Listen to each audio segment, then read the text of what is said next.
I'm Are you logging ready? in early. I probably got knocked out early. All right, that's I'm cool. logging Ready? in early. I probably got knocked out early. All right, that's I'm cool. logging Ready? in early. I probably got knocked out. Let's do this.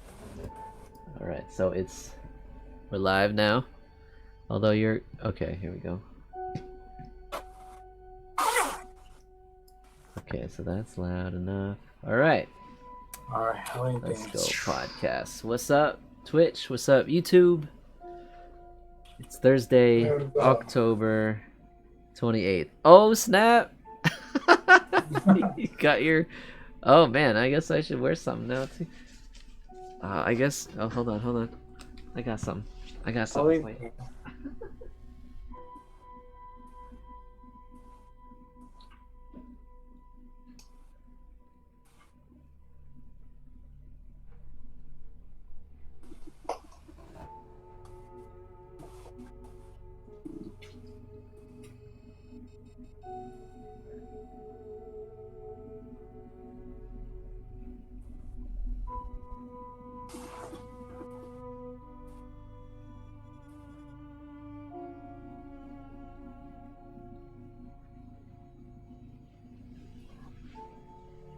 All right, here we go. Alright. Hey, So that's legit.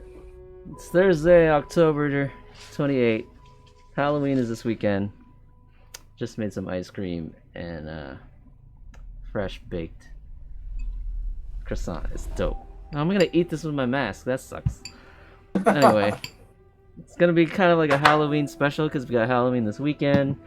So I dig. Is that pink? Is that red? It's pink, isn't it? It's red. Well, I'm wearing red. Oh, it's red. That counts. I guess it counts. I think Deji's gonna join us too, but he's usually a little bit later coming in. How you been, man? I've been good. Busy. Crazy busy. With like all this stuff here in the US and just like social calendars like weddings and like had to travel for a bit and Travel for a wedding? I went to Boston. I was in Boston for like a few days. So Was that for the wedding? for the wedding. Oh, I just Fun. realized my thing is upside down. Tiny as hell though. It looks nice. Thanks. Hold on here. Hold on. Let me fix that. I was gonna do it like that. Here, you know what? I got an idea. Kakashi this. There you go. But I still need my glasses. So this will be interesting.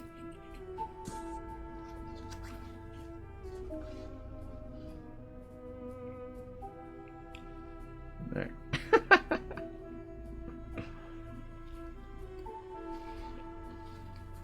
That's not gonna work.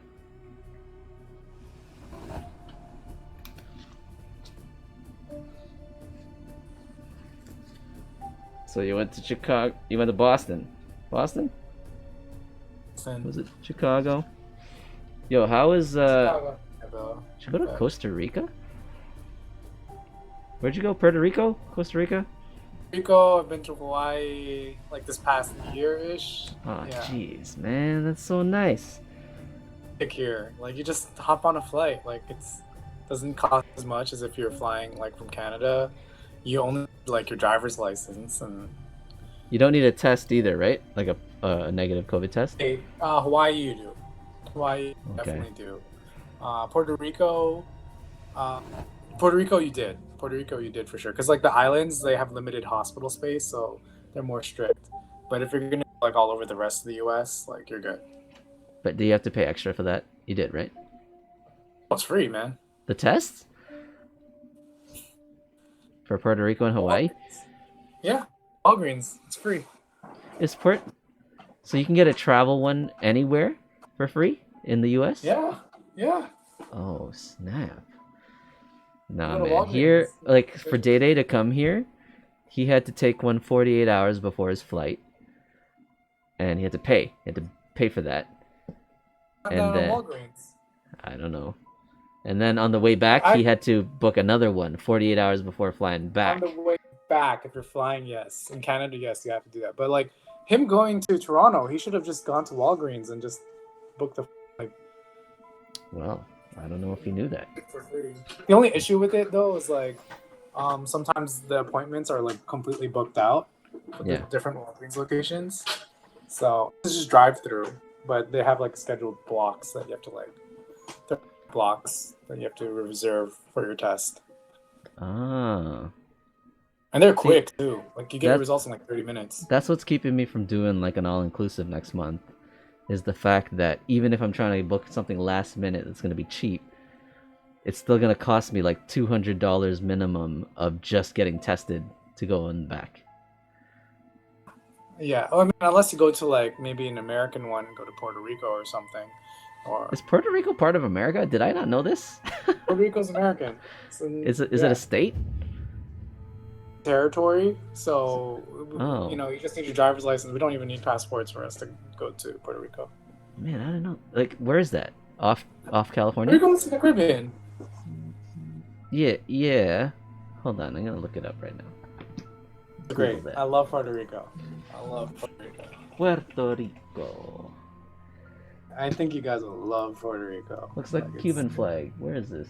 Maps. Oh. Wait, what? Oh my god, yeah, it's right next to DR. Like everything in Puerto Rico is actually super close to each other. So like if you were in like the beach town, if you're in the touristy spot, old San Juan, like everything in San Juan, and like by the airport too, so it doesn't cost an arm and a leg to like Uber to the airport. Yeah, you could do the whole island and like you can see it's so small, man. It's like half the Legit. size of Dominican, less than half the size of DR. Man, you gotta go Puerto Rico. Honestly, like I'm trying to convince y'all to come down to the States and live in the States, man. States is No. nice. Why? Oh man. Well, I mean, I guess it's more lax. What, you feel better there with Biden, huh? I feel fine. Yeah. You feel good? Yeah, I guess you felt fine during Trump too. It didn't really affect you. Yeah, I survived. But yeah, and yeah, you didn't come across anybody who got sick. You didn't get COVID. I have my third booster, so You have it, or we still have that upcoming? like I got it before I went to Boston. Oh, okay. Pfizer? Hmm? Is that like Pfizer, Astra? Pfizer. And like yeah, for the most part, I mean when you're flying and everything, in order to be in Hawaii and Puerto Rico, you have to be tested. And so like I feel pretty safe if everyone's tested, So I don't know. True. I feel it. Man, I'm so jealous, guy. But yeah, It was kind of trippy because I went back to Toronto and like at the restaurant, like they did everything, like write down your number, do check your temperature, keep your mask on until you sit down and get your, I was like, wow, you guys doing everything. Like, I haven't seen this since like here. Like, this is crazy. it's weird. They have to follow some formality in some of these. Like they go into like they send you a form that you have to fill out, well, from the website. You got to upload your PDF proofs of vaccination, and then you got to answer no to all the like symptom questions. But then when you actually show up, no one's checking. Like I just walked in because I did that fancy one anyway. Because when I went to restaurants, like I had to show my Yeah. Like for dinner today, I went to a pho place, and I had to show it. I still had to show my screenshot of my second vax. So, but anyway, I feel like it's just a formality, but really, who can enforce it? I guess they can ask you to leave, but then still, I know people are still forging those, right? Like it's easy enough to forge those too. Like But Photoshop, no, man, you just change actually, them, Yes, I mean you get like that. We have so many options, of travel and like the movie, like Yeah. pretty much all the options with that. So convenient. Was Puerto Rico cost-wise? Would you say it's like Oh. where does it sit? How much did it cost? If you don't mind my asking. Remember off the top of my head, the hotel rooms that we were staying at, which was by the water. It was like literally by the beach, a really nice beach too. Yeah. I want to say it was maybe like 140 US a night, maybe 120 US a night. All inclusive? Not all inclusive. No. Oh, okay. Do they have all inclusive stuff over there? I wouldn't do all inclusive if I was there because, like, you're gonna be wanting to go out and about, like, all over the city. You know, you would want to be in Old San Juan. You want to be in like, I think what's that place called? Las Olas? I forgot. I have to look up what it's called, but it's like fun places that you don't want to just chill in the resort or the hotel. You know? Oh, Caguas? Is it or Cabo Rojo? The area. There's like a Coamo, Barceloneta, Guanica. Speak Spanish, man. You're gonna be good with this. Do they speak Spanish over there? Spanish. Hold on. Puerto Rico flag versus Cuba flag. I feel like they're very similar. What the heck? Is it like the same? Puerto Rico flag. It was fun. Condado was fun. Old San Juan is great. Oh, La Placita. Oh. Yo, La Placita, that's a party. Go La Placita. How long were you there for? In Puerto Rico for like 5 days. I had the mask, man, but I want to eat and I can't breathe. So Yeah, man. I took the mask off. La Placita is a lot of fun. Condado, Old San Juan is gorgeous. Oh. Going. Mike's asking where's your mask. He wants to see your mask.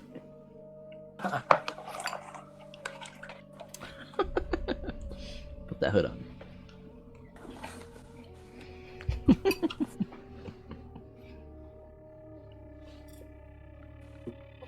There you go. Triangle. I'm a grunt. No, grunt is circle, right? Well, square was like the Square's the highest. Square's the Under the front man, square's the highest. It's the number. I think it's the number of sides, right? okay. The higher the number of sides, the more powerful you are. Did you know? Random fact: the Puerto Rican flag is the opposite colors of the Cuba flag. Now you know. Know that. They're like the same flag, but flip the colors. Puerto Rico is fun, man. And then what else? I mean, it's like reggaeton and all that stuff, and people dancing, and my phone tastes amazing. Like I actually really like it there. So when are you gonna go back? I would go back. You know, I'm probably gonna try and do Hawaii again. Hawaii, you guys would love Hawaii. Like I think that's a given. Because it's like Hawaii is the one place as like if you're Asian American or Asian Canadian, no one asks you really where you're from. They just assume you're Hawaiian. Oh, okay. There's just so many Asians in Hawaii. Assume you're from there. Like if you're Filipino, Japanese, or anything, just like how many people asked me if I was a local? Like 1 million people. Like, and what do you? Well, so they ask you that, but then what do you say? You're like, chicken. No? Right? Yeah. Yeah. So then they treat you the same anyway. Kind of cool. It's just like, you know, if you go to like anywhere in America and whatever, you know, if you're Asian, people are like, oh, where are you from? You know, but if you're from like Hawaii, get that. They just the question is, oh, you're from here? Down the street? It's a completely different vibe, and I just love it. Like it's great there. Kyle, you there? Yeah, sorry, I'm coughing still. Oh, okay, he's Kyle. Kyle, look, it's joined. Paul. Yeah, came to say hi to Paul. Paul's telling us to go to Puerto Rico and Hawaii. Yeah, I mean, I would. Since we're Asian, there's some parts in Hawaii that we can go to. People can't really go to. Really? Nice. The locals don't like. The racist, that's what you're saying. the colonizers, they have a a history with that, and I get that, you know. So there's like some places that's safe for us that's not safe for them. Oh. Yeah, like I went to this like for poke that's like it was much like considered the hood, but I didn't feel like that when I went there. And Mhm. I heard later like, oh yeah, like there's like on Google and on what do you call that travel website? Some travel website is uh, like, oh yeah, if you're like, don't go there, you might get robbed if you're Caucasian or whatever. And Oh, you mean like yeah, TripAdvisor? yeah, there's like a lot of stuff, but and so it's like that if you're in Hawaii and stuff. There's a lot of places that it's not really safe if you're, you know. Like you It just kinda heard makes this, sense. but you didn't really see it happening. Did you see any white people there? No. Okay. That part, no. That part, no. Like there's areas in Trinidad where I would say is the same thing. They're nice to Asians, but no others. No, I would say not nice to Asians either. Oh. Like Yeah, they're more Yeah. like they stick to themselves. Mhm. So if anyone different comes in, it's like you're an enemy sort of thing. And that's where you see a lot of the gang violence anyway. So I feel it's not the same, but yeah. Okay. Yeah, now that I think It- about it, I'm it's like, this nah, whole that's not history. the same at all. It's not just this thing against colonizers. It's like Colonizers. Hawaii thing. Like no, like there's a high school in Hawaii that's for like 20% native Hawaiian. You can't attend that high school. And there have been people who tried suing them for discrimination and everything, but like the original king of Hawaii has like this money saved up that they just pay off whatever lawsuit gets thrown their way. But they're saying like, oh, this high school you have to be 25% Hawaiian to go to. Okay. Yeah, trippy. Yo, Deji, what did you dress up as? Huh? What did you dress up as? I haven't dressed up as anything. Dave I'm gonna Chappelle? dress up. I'm gonna dress up as a reverend tomorrow. A reverend? Where are you going? Are you going to jam? Am I going to a jam? You know? are you going to midnight mass? No, what is that? Well, like you're a reverend. Like, is there a party? What's going on, Oh Monsignor? no, it's just like because at work I just wear a lot of black, and I'm always wearing like a suit jacket and a Right. suit and stuff. So instead of a tie, I'll just like find the white thing to The just white put there. collar. Yeah, man. Oh, for work. I I gotta thought find a you were collar. going to some party tomorrow. No, we didn't. Oh, know that. so well, there is a Matrix themed dance thing, like dance party or whatever, that my friend was inviting me to. But I'm also going to see Dune with like other friends, so that's not Dune's going to work dope. out. Dune's dope. Yeah. I liked it. Nice. She dies. Hey, I think man. that like the Matrix, like I think was it Babylon when they were like we're getting into like the main area, just like through this big ass party. Oh, Shit. Zion. yeah. Zion. Yeah, A the party big ass or an party. orgy? Or it's a poor G. Yeah. All right. Well, So what you guys were talking about? oh, we were just catching up with Paul. We hadn't seen him in a while. Yeah, man. He was talking Paul's- about that's Puerto cool, Rico. man. He was talking about Hawaii. Talking about racism, I've seen the world. colonizing. It was great. We talked about a lot. Yeah, Hmm. we're already. Yeah, Nice. Detroit. Paul's cutting out a bit for me. Is he cutting out for you guys too? He is. Paul, you're in and Paul, you're in and out. So like your camera for me. and your audio tends to like pause, and we It miss looks- what you say. It almost looks like it's trying to upload at maybe like a too high of a quality than the connection can handle. I With Oh. the lag of it. that That's true. His cam looks really good. Is that your phone or your computer? computer this time, so Yeah. Oh, Maybe you gotta stop your porn download. Oh, Wait, so we still want to are you see your supposed to face. be? Are you supposed to be like a Naruto character? Yo, man, I'm Kakashi. Is that from Naruto? Yeah, man. Hold on. Damn, son. There, now I'm Kakashi. Check it out. Shit, son. Oh, I finished eating. I can put my mask on. 1 second. It's the glasses that throw it off. Kakashi. Kakashi Sensei. Is that the name?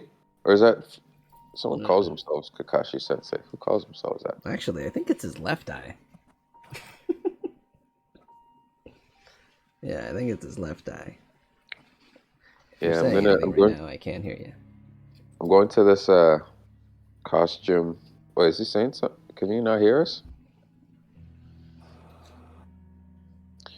I'm going to this costume party thing on Saturday. So I'm gonna dress up as a ninja. Nah,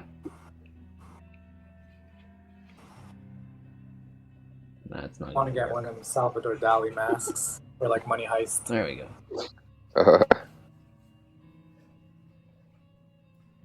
This guy doing? This guy's like going all in. You alright over there?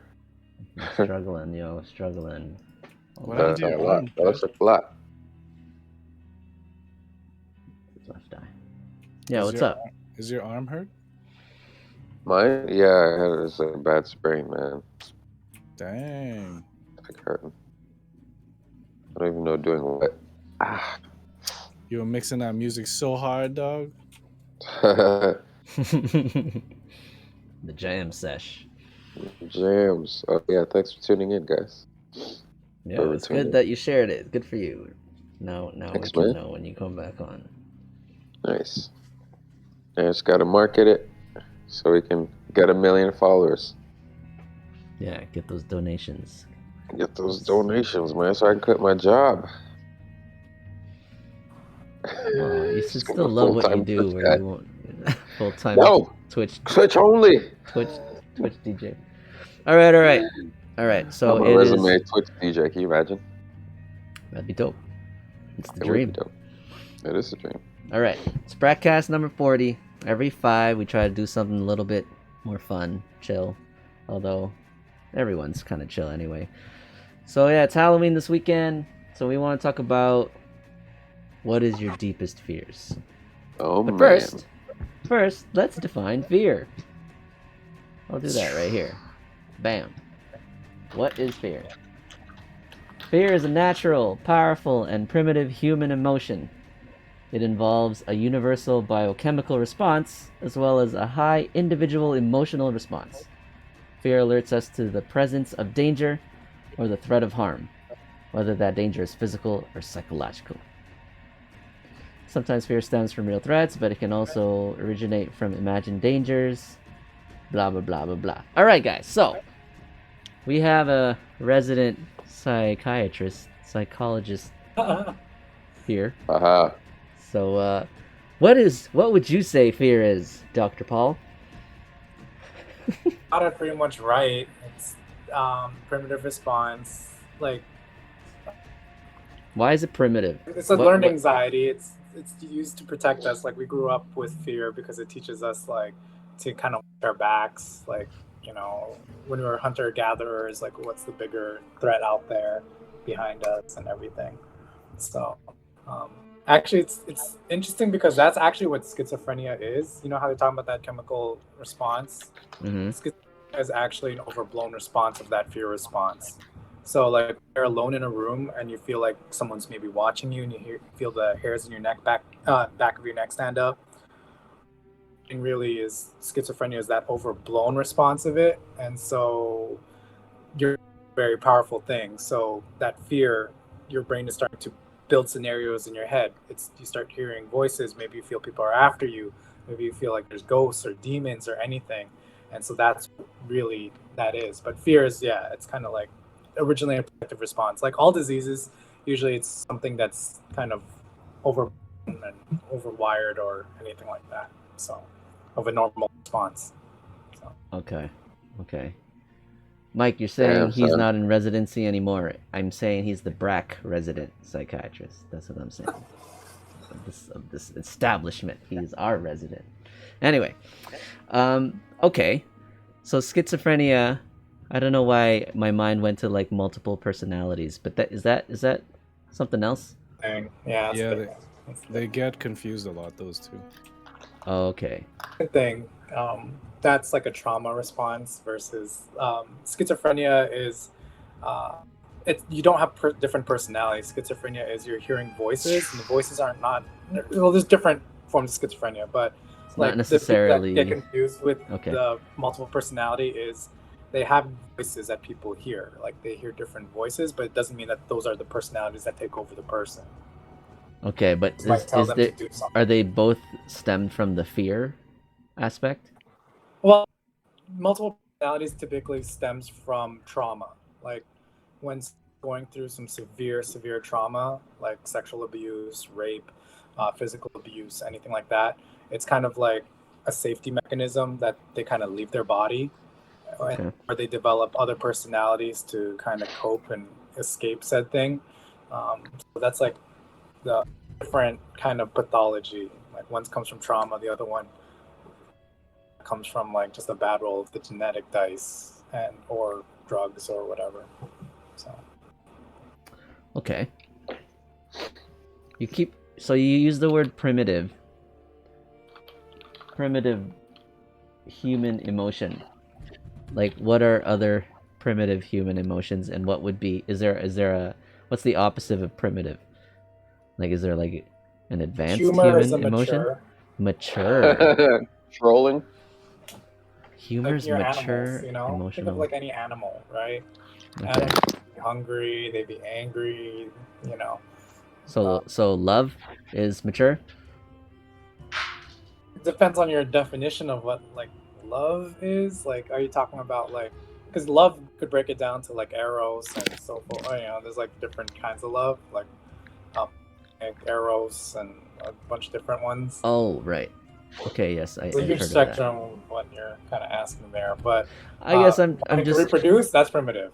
That's primitive. right. Physical attraction, primitive. Okay.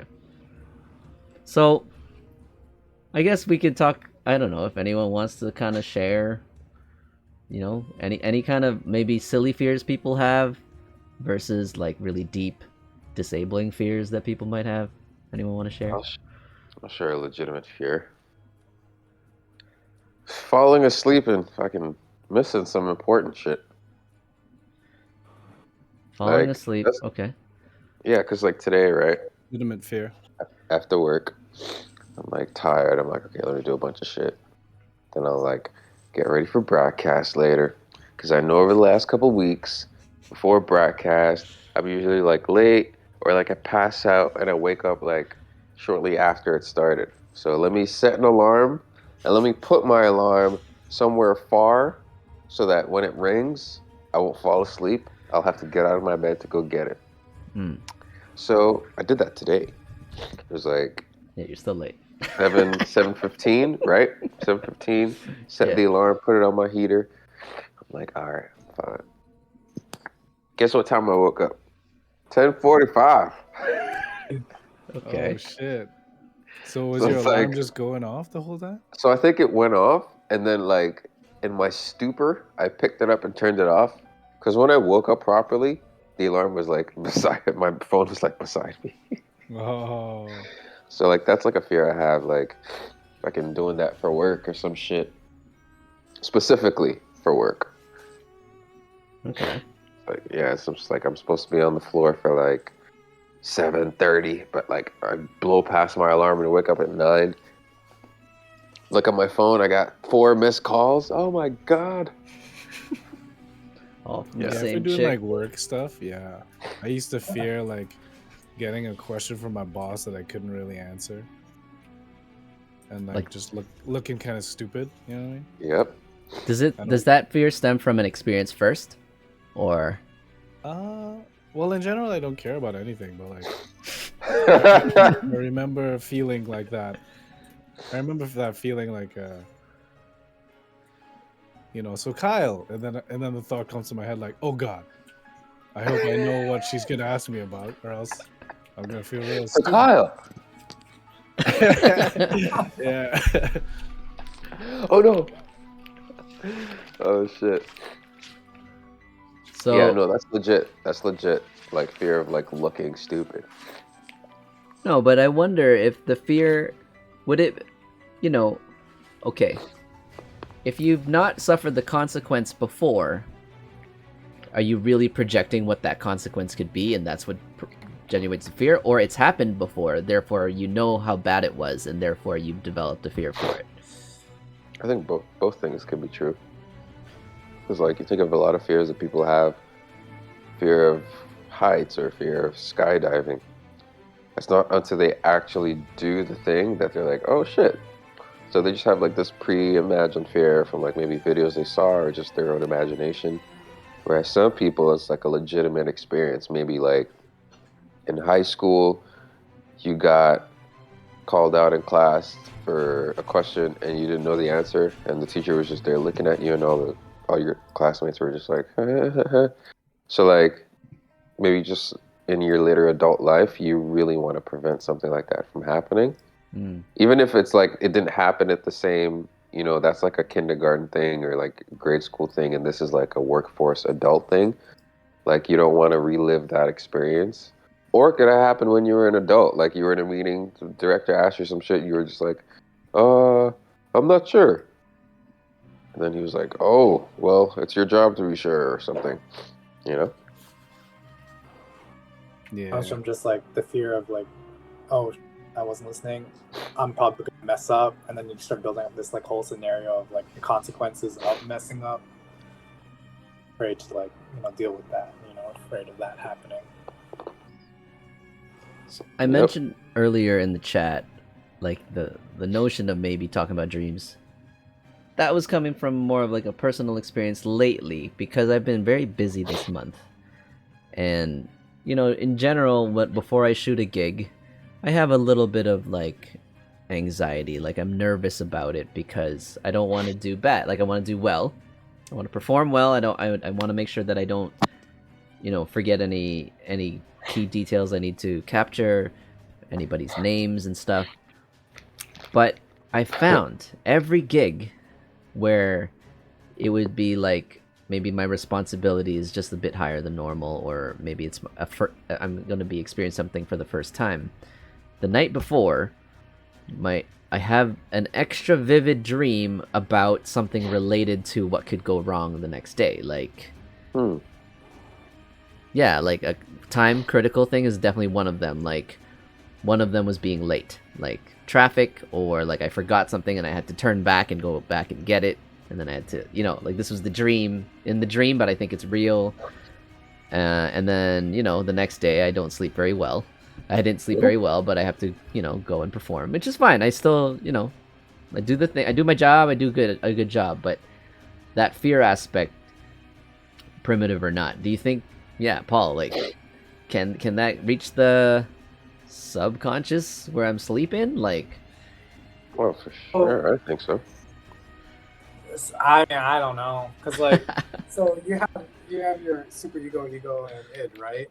So what id is like but this is like a theory, right? This is just some person's way of explaining it. This is not fact. This is like, but your id is your like base desires, emotions, etc. Like your fears, your primitive brain, pretty much is what your id's supposed to be.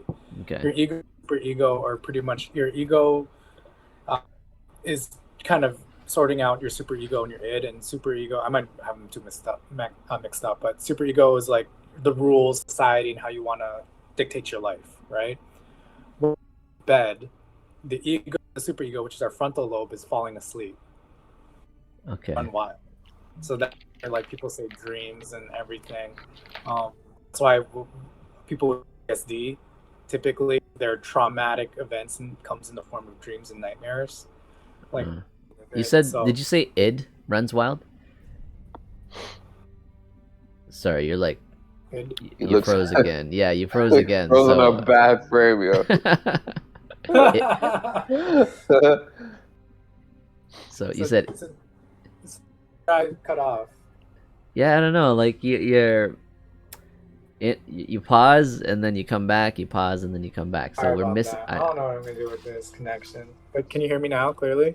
Yeah, actually, yeah. When you're not doing the cam, it is a lot more. Everything's better when we don't see solid. you. That was fine. No, I'd rather see faces, but you know. I do want to see you, man. You look handsome. Id is like your base primitive emotions, right? Like this is a theory of like, Freudian shit. And Yeah. your ego is your like, trying to maintain the rules of society and how you want to be dictating your life. And your ego mediates the two. When we sleep, our ego and superego are asleep. Our id is what gets to run wild. And so it is irrational. I wouldn't say it's irrational. It's just your primitive kind of base emotions. If you have fear, if you have anxiety, if you have whatever. That's why you notice when people are anxious, they're more anxious at bedtime. Right. About their like life. Oh, and, like, true. All these worries and concerns because you're falling asleep, you're tired, your ego and superego, your defenses are coming down, and so it gets to run wild. I mean that's the theory. So like I said, I wouldn't know it's fact, but as fact, but it explains a lot to me. So this theory, I mean, you don't have to go into like detail. I mean, you keep referring to it as a theory. So was this like somebody do experiments on this stuff, or like was there any kind of scientific? I believe Freud is the one who did this stuff. Yeah, that guy. He's just he thought, hey, this makes sense. It's like this is my theory. So, yeah, it's like So this is Sigmund Freud's structural model of the psyche. Yeah, I kind of vaguely remember something like that. So. Yeah, ego. I vaguely remember that from like psychology class in uni, like the super ego, ego. So I don't know if he did experiments, but Freud, he was a weird one, but it is what it is. Okay, fair. That's fair. Okay. Does anyone else want to share like another fear? I feel like I'll say mine. I'll save mine for later. Someone else go. Okay. Go ahead. We've shared our fears. Any of my patients will go Columbine and just like go nuts. Oh shit! That's one of your fears, eh? Okay, so that's definitely projected because I'm guessing that never happened to you yet, or hasn't happened to you. Like, I'm scared of that. You know what I mean? Like, cause I mean, I don't want to be like killers, actual doctors that just didn't catch anything. You know what I mean? Oh, you just don't want to be just don't want to be bad at your job. It's not even your safety you're worried about. I don't want people to die, definitely, and like like blindsided by something like that. I think that's like scary, Has that actually happened to anyone in your like line of work? That I know of, but like, I mean, your reference was Columbine, which was a school. I'm just curious. Like, in general, like any of my patients to just like kill somebody, like just pop off. Nice. Yeah. So that's the scary part.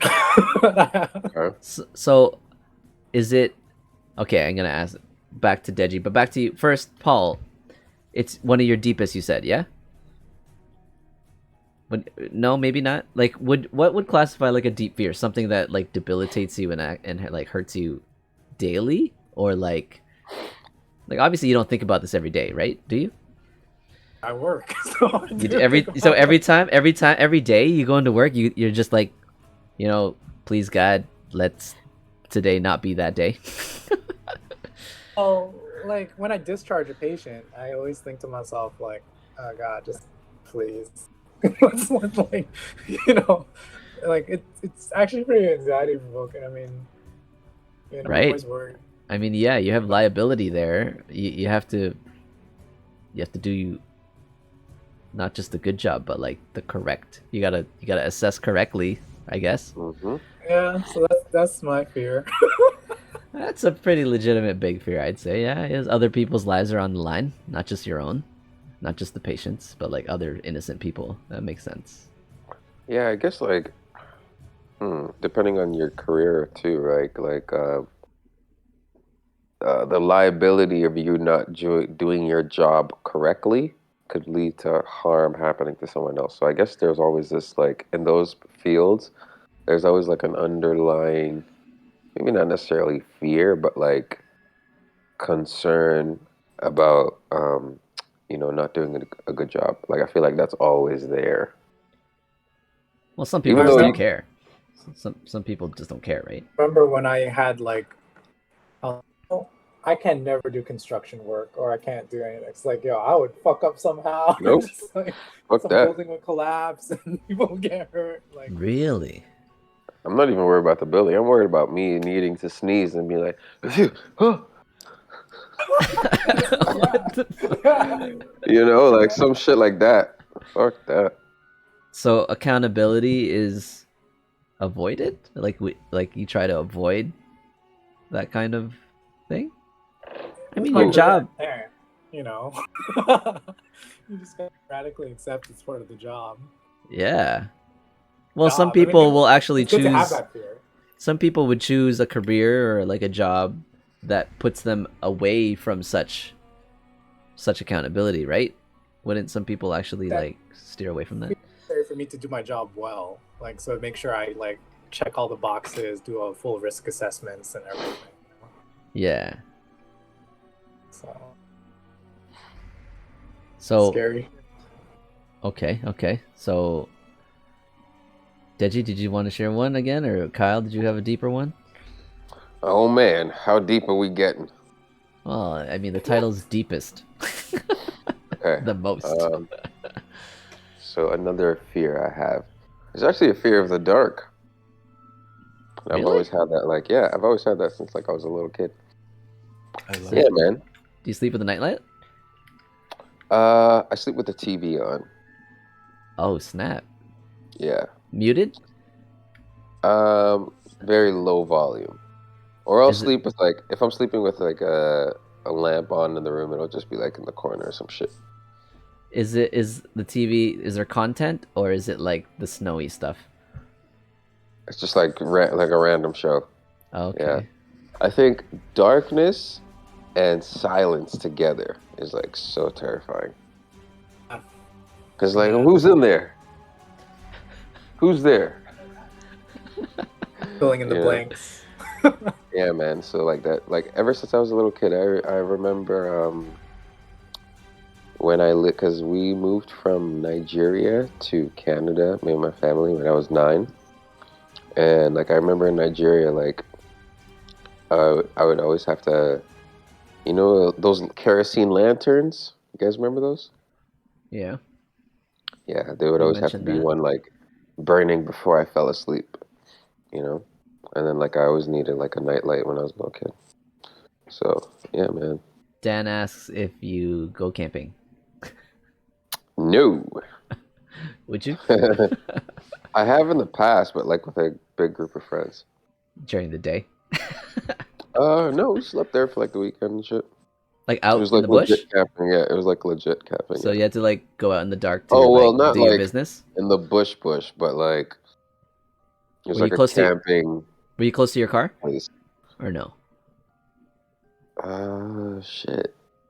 Yeah, Okay, you're close not to your like car. walking distance. It was like in some like fucking parking lot.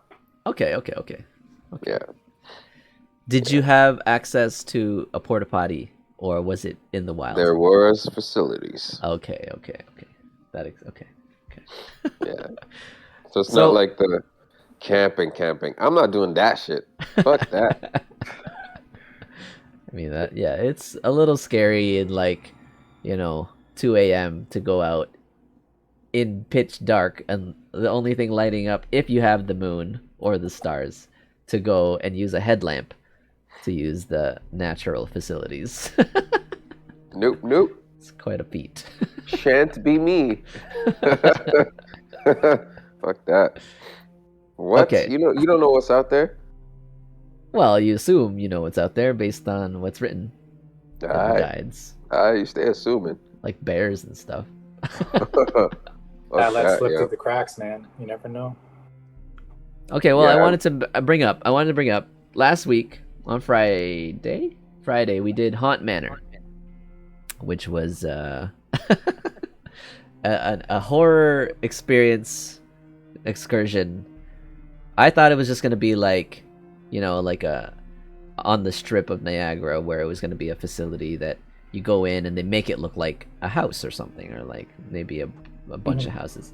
But no, it was on a farmland where, like, when we arrived, there was like 2 fields of parked cars and lineups of people going into a giant barn for the first attraction. And then for the remainder of the other attractions, it was like partly outdoor and some indoor as well, with live actors,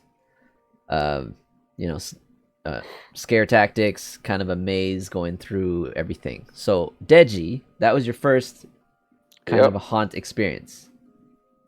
Yep. I got to witness Deji's reactions firsthand. Yep. Was that like, I mean, not like I'm calling you out on it, but like 100% like that was authentic reactions that you were experiencing? The thing was, it's not. I think fear has like levels, right? There's like fear, and then there's like being startled. Yeah. So I think what was happening was like there's like a combination of like enough unease and uncertainty for like this for the startling to like on the spectrum to like start to like get into fear. Okay. Because like I knew they can harm me, Yeah. and I knew like Couldn't touch you. they can touch you, but it's like not knowing where they were coming from was like freaking me out. Because you just walk down the hall, you see some like dark, shadowed off part of the fucking wall, and you don't know what's in there. And then something just comes out and touches you, or like jumps. It's like, yo, what? Can't touch you though, and you knew that. Or like they're like, ah. Okay, what about the outdoor one where they all were walking towards you and you could see them coming? That was still kind of freaky because they were like walking fast. Yeah. They were walking fast, and I was like, yo, is this guy gonna slow down? Yeah. You know? So basically, I find like the workers, they'll sense who the scared ones are, and then they'll focus on them to like maximize that. So Deji did attract the most of the actors. They swarmed him, but then eventually, yeah, you kind of just went off on your own. You didn't even think about staying in the middle of like our little pack. You're just like, let's go, let's just go, and you made runs for it. Yeah. I don't know. Yeah, like, okay, I get it where you're saying getting startled is not necessarily like well, what do you think, Paul? Is that part of fear, getting startled? It's your balance. Jump like scares. It's fight or flight. Okay. Yeah. I don't like horror movies. My tactic when I'm watching horror movies where I'm starting to get scared is to lower the volume, which not eliminates. Well, if I mute it, then it eliminates all of that. Like this jump scare, Okay. I can't get jump scared visually. There has to be an element of like a change of volume, like a sudden change of volume. Like, I'm trying to think. If I was deaf and I'm like walking through a maze and someone jumped out in front of me to try and scare me, I don't know if I would get startled without the noise. I don't know. I maybe I should test that. But at Haunt Manor, there was so much ambient noise. Plus, I knew too that it's like they can't touch me. Yeah. So I don't know if I was actually like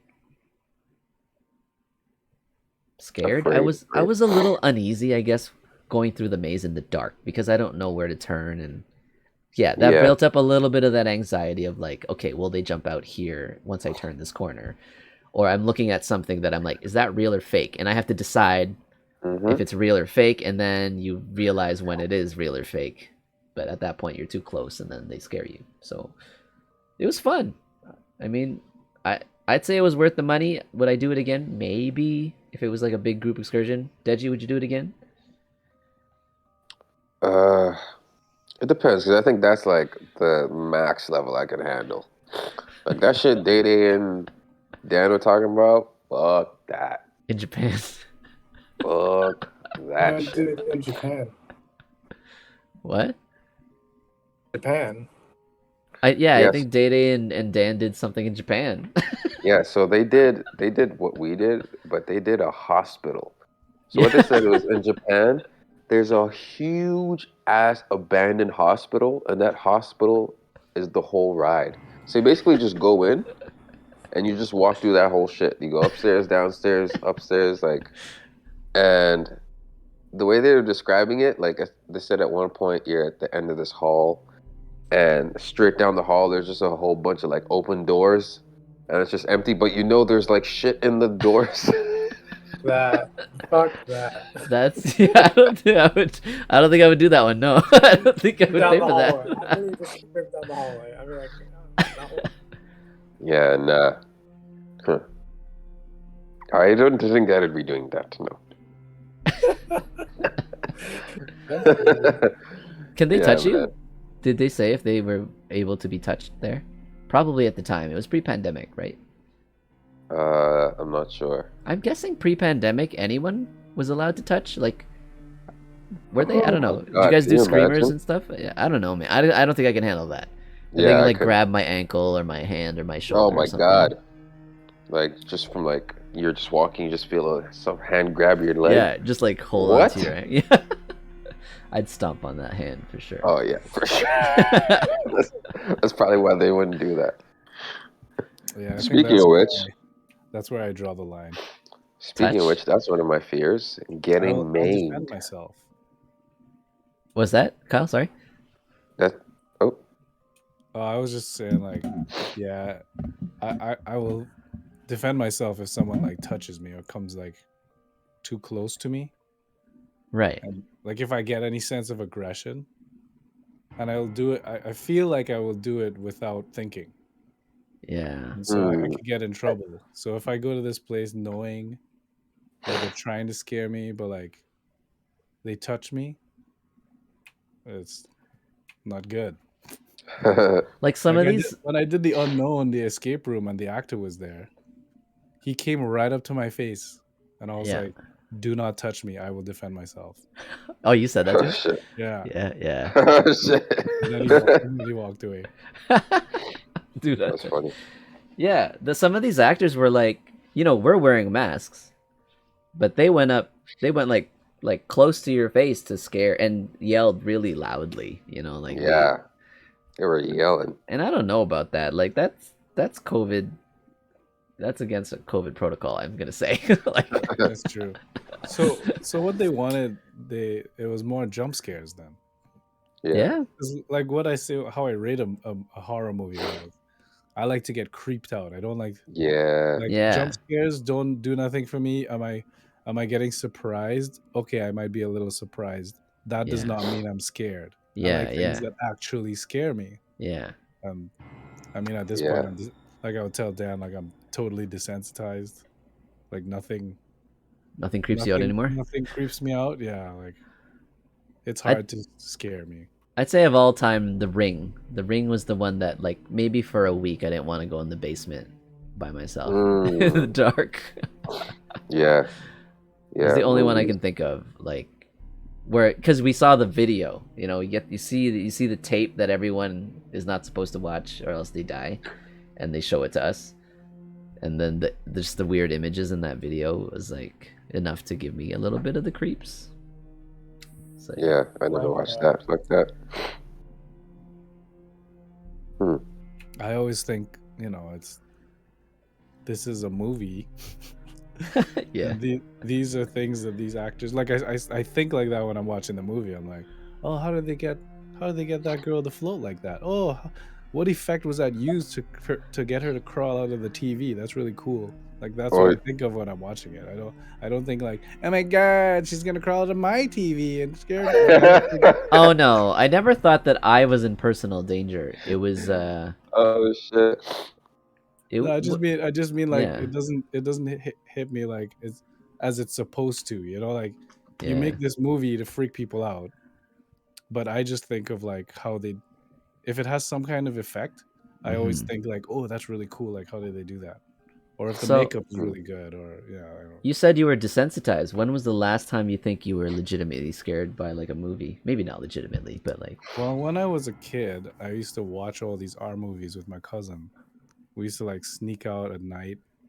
We like sleep over at my Damn. granny's, and Yeah. then we'd have the TV guide, and we'd look and we'd say like, "Oh shit, the Predator is showing," and because she had cable and I didn't have cable, so um, we'd be like, "All right, well, that's what we're gonna watch tonight," because our grandparents fell asleep. They went to bed pretty early, like 10, 11.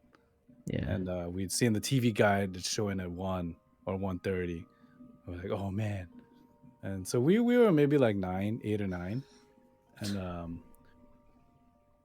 that's what we would do. So we'd like go to sleep, quote, and pretend we're sleeping, shut the lights off, and like we'd just monitor our grandparents like by sound. So we're just okay. So they're cleaning up. Granny's cleaning up in the kitchen. Da, da, da. Okay, they're in the bedroom now. They're in the bedroom. They're getting ready for bed, and then you hear the door close, and then it gets quiet. Like, all right, let's go. And so that was fun too, just sneaking around the house at night. That used to freak us out too. It was fun. It was exhilarating. You know, like we used to freak each other out. Like, Was there oh, also a fear of getting caught? Is that why? no. It's more like we tried to freak ourselves out with supernatural shit. Okay. So we'd be like, oh my god, what if this thing just like was outside the window now, just like staring at us? What if we saw that? We just like, ooh, like we just like to scare each other. Yeah. And then we'd watch like The Predator, an R-rated movie with like guts and aliens and monsters, and so you know it started pretty young. And so by the time I was like probably 12 or 13, like nothing really was scary anymore. I was also traumatized in real life, obviously, by a death. Okay. And that probably changed things too with desensitization as well. Mm. Like Okay. just not caring about anything really. Well, in terms of horror genre in movies, you know, you get gore, like guts and like ferocious Course. killing, right? Like the Saw, Yeah. and then you get The Ring, which is more of like creepy, One artsy, of the creepy, yeah. I enjoyed that more. right? And then in the middle would be stupid jump scare ones, like Well, scary, jump like, jump scares is like another one. Like those are just different ways. Yeah, jump scares are like, if it's done really well, oh man. I don't Yeah, know. there's some good ones that I would be like, oh, they got me good, but I wouldn't say I was scared. But I was like, Like the I was original very Yo. surprised. You know the best jump scares? The best jump scares aren't from horror movies. You want to know where they're from? Romantic comedies. Nah, those fucking random videos that your friends would show you. Be like, Oh hey, you want to watch? Just watch this clip. Oh And then at the end, yes, it's some fucking girl. Yeah, yes. Like before those became popular. bro. You're right. Yeah. Nah, Yeah. nah, because you were caught. Yeah. I remember the first time someone did that to me. What was Yeah. it? I've never forgotten it. It That was was in the 90s. What? yeah. Those This came was up. like That was one of like one of my first like internet things was that. shit. You know, back in like E-Bombs World days, like there was a clip of that, and it was like it was so funny because there was a reaction one as well. And the viral one was the guy got so scared. He did something crazy. He like took his air conditioning unit, ripped it out, and like threw it at the door or the window and shattered it. And he jumped out the window and ran away. Like it was something so Oh shit. crazy. And it went viral. That was like one of the first viral. You could probably find it somewhere. And this was one of the jump scare ones? This was Because it what? was that girl Yeah. from The Exorcist. It's a video, right? And you send it from a friend, right? And the video says, try and see if you can see what's wrong with this picture. Right. So you're And you're into like, And so and it's like it can be very small, so you gotta look at every detail. Right. I can remember. And by the way, turn up the volume on your speakers.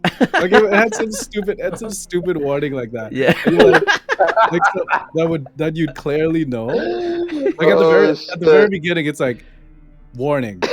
To do this riddle properly, you need your speakers on max volume. All right, now you need to inspect this picture, and you gotta tell me what's wrong with it. Tell me what's wrong with this photo. Oh, Yeah. You gotta look really close though. The details, it's really detailed. So your Yeah. face is like 2 inches from the monitor, and you're just looking around, and it gives you like a minute or something. So you're just looking around. Yeah, that did get me. And then out of fucking nowhere, it's like a scream and a picture of like a scary ass face. Yeah. Okay, I Really remember good. it now. Oh man, I guess those are the best. I like hid it from my mind all these years. Like I tucked it away. You remember those? Eh? I do. Yeah, I remember. It's You're like right. green. It's like a glow in the dark green and black and green kind of like thing, and then like yeah, it was a woman, like a screaming, creepy looking woman. It was the girl from The Exorcist. Oh really? Yeah. Yeah, I it remember was that one. because the face was all cut up and shit, That one. and yes, she had like white eyes. Or they would play this like R&B music, and then all of a sudden just. Oh my god, I found it. It's a printer. He threw a printer through the window. I'm gonna link it. Hold on. Okay, you put that Oh in yeah, the thing, Exorcist watch face. Yes, I do remember this. Yeah. Sorry, Paul, you mentioned something in the midst of that before we went into the I detail. was talking about how like it was the Exorcist one. I remember there was one where it was just like playing this like calm R&B music. Oh. Like No, before that, sorry. Earlier you were gonna say something too, I think. I don't know if you remember. I was gonna say something like that reminds me when they started putting ads on YouTube, and I'd be listening to something chilled. And Oh yeah, some ad just like pops in and just scared the crap out of me. I'm like, what the fuck? About some like deodorant or something. Yeah. Well, Where is did you this link real? it, Kyle? Where did you link it? The Discord broadcast. I just want to make sure it's the right one. Okay, well I don't want to watch it. Should we watch it?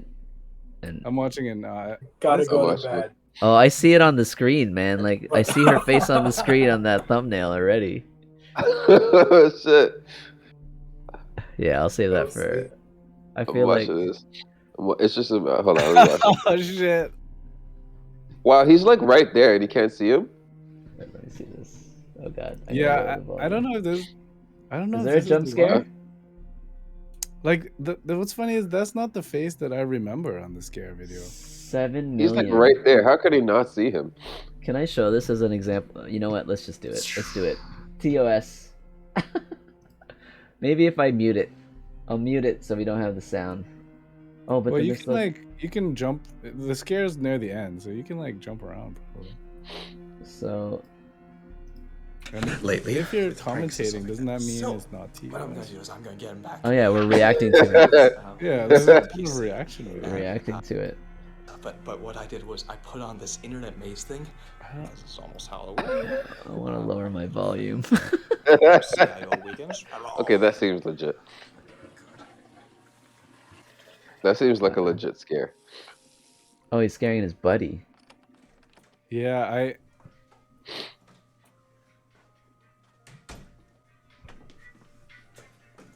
and you can see the date, like you can see the technology, right? Like it's pretty old.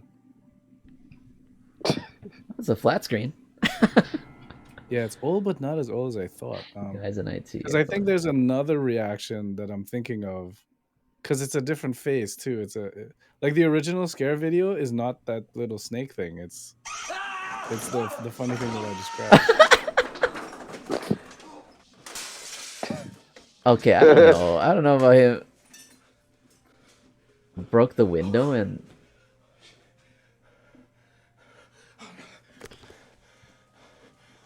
That was me.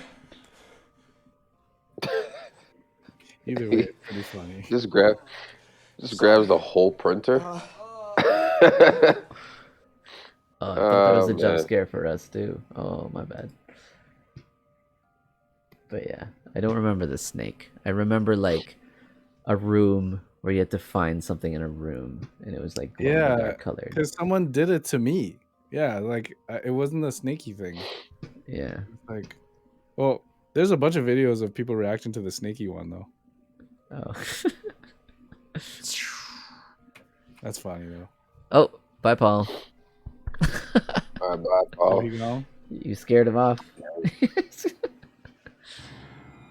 Yeah, Mike says there was a Keisha Shante Chris Brown sounds the same one. Oh, Keisha yo, Shante. you know sorry. You know another one that was scary? It was like one of those videos where it's like oh, click this and you get to see like something's new song. And then you click it and it's people fucking and you're at work or some shit. Oh, What? Has that ever happened to you? It hasn't happened to me at work, but like I could just imagine like someone accidentally clicking that shit and being in the middle of a cubicle. Like in Because the an thing is, email? like, yeah, or it'll be like a tweet or something. And like the thing is, they'll crank the volume of the video up to max level right when the girl is moaning. So it's like once you oh, click jokes. the That's like internet oh my pranks. god, Yeah. so good. My stupid, I don't even want to call him my friend. He was in our circle in my CS group in university. This guy went. He changed throughout the course of university. Like in high school, he was this nerd, very shy, very quiet. Played Warcraft 3, like Diablo. And then in university, this guy was brilliant. Something changed. Like he went on testosterone. He started powerlifting. He started he got huge and started doing really weird shit. So one of the pranks he would do at the lab, he would change. Like, do you all know Lemon Party? Yeah. What is that? Google it. Did you?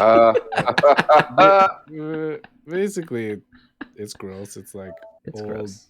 old gay porn, and Oh, what? he would like change. He would like hack the lab, and change the background, like the wallpapers of all the computers in the lab to Lemon Party, and The fuck? and then he'd have them all locked. So he'd lock all the computers with that on the screen. What? Yeah, this guy was nuts, man. He would like go to the washroom and like piss on all the toilet paper, like shit like that. What? Nah, throw this guy in jail, yo. This guy's What? yeah. Like if you remember in the math building, you could go to the toilet and there's like 4 different rolls just so it never runs out, like you always have. He would piss on all 4 rolls, like soak them, so you can't use them. He's a fucking cunt, and like oh my days. I mean, the That's funny. stories about this guy are pretty legendary, but like something's wrong with him. No one knows where he is. Now? He was living illegally. He was a squatter. He would like go somewhere and like beg a friend, and he'd say, can I stay with you just for a couple weeks? And then he wouldn't leave for like 6 months Oh my God. to a year. And he did this to some of my friends. And Was they he a were like, legit student? yeah, Okay. he was in the CS program with us. Okay. I don't even know if he graduated, bro. Like he was That's he crazy. was crazy. Like he was one of the smartest guys. It was very sad. Something happened with him. What the hell? His worst prank, bro. He shat. Okay, he shat in like right next to the toilet. Right? Picture like a shit, like right next to the toilet. Yeah. And then he just left. He just left it there. And then he came down and he told us. He was like, guys, come here, come with me, follow me. I want to show you something. And he led us all to the bathroom. We're like, Man. you did not fuck up this bathroom, mate. Like, what the fuck did you do? And as soon as you open the door, obviously you smell his shit. Oh my God. And you're like, oh God, no. And he starts laughing and he's like, look. I took a shit right next to the toilet. It's funny because it's next to the toilet. And like This dude was crazy, and he couldn't tell him anything because he's like 250 pounds, 6'2". He's like giant. Oh shit! Oh man, I hope he washed his hands if he touched any of you guys. Oh, I guess he That's didn't have to nuts. wipe. This motherfucker, man. Maybe he didn't even wipe. What? Knowing him, he probably didn't. Yeah. And he also Like did some this- crazy shit. Like, he had his shit in a bag, and he went into the washroom one time, because he didn't like the tutors and shit. So he went on the 5th floor, and he figured it was a prof or a TA or something, and it was someone taking a shit, and he threw his shit into the stall with whoever was in there, Oh my god. and then he shut off the lights and ran away. Oh Like, my what gosh. a cunt. You know what I mean? Anyways, he's not my friend. I don't Yeah. know where he is. But this motherfucker. But he did it basically for Deji's reaction. Like, Yeah. that's what he wanted, right? And like, Yeah. it just got- Yo, that's some super guerrilla warfare shit, bro. What the fuck? He turned out. yeah, it's bad. It's bad. So one can say that one of my fears Oh my god, is that guy's a having terrorist. that happen to me. Because I don't know what I'll do. Because you know you're not gonna find the guy. So having a You're bag of crap You get- thrown into your stall while you're taking a shit, Yeah, and then the lights go off. and then the lights go off. Oh and my- then you just feel like, imagine if the bag was open. it's dark, man. It's pitch dark when Splat. yeah, there's Yo. no light in there. That dude is Yo. a terrorist. Yo, Yeah. borderline. Put yeah. him in jail. Bro, Holy, if he went to jail, I would not feel bad at all. I would Yeah. not. that's Maybe crazy. he got kicked like, out. Those are Maybe- actually very maybe he got sophisticated. Kicked out of pranks. Waterloo, you know. Maybe he got caught. I don't Yo, know. like, cause like those are the reason I'm laughing is because like those are sophisticated. Those are like high level like Thing is, Like he- man. Like he thought it out. pranks. Yo, Yeah, like but low key. think of this though. Like, he told people to show off, right? But obviously, not everyone's a fan of his humor. Someone Oh, of ratted course him not. out, right? Someone had to rat him out. If I they might did, even he'd probably rat that be guy out. fucked It's, if I knew somebody, and they did that, I'd probably rat that guy out. If he's not my friend, I don't give a shit.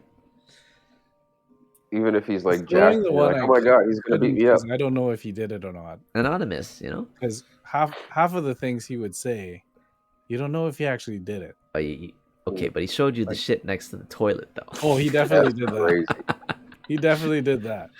Yeah. This That's funny. motherfucker, in a drunken rage one time, we were walking back home from a house party or something. He like stole a stop sign, but Okay. not just. He ripped it out of the ground, like Took the okay.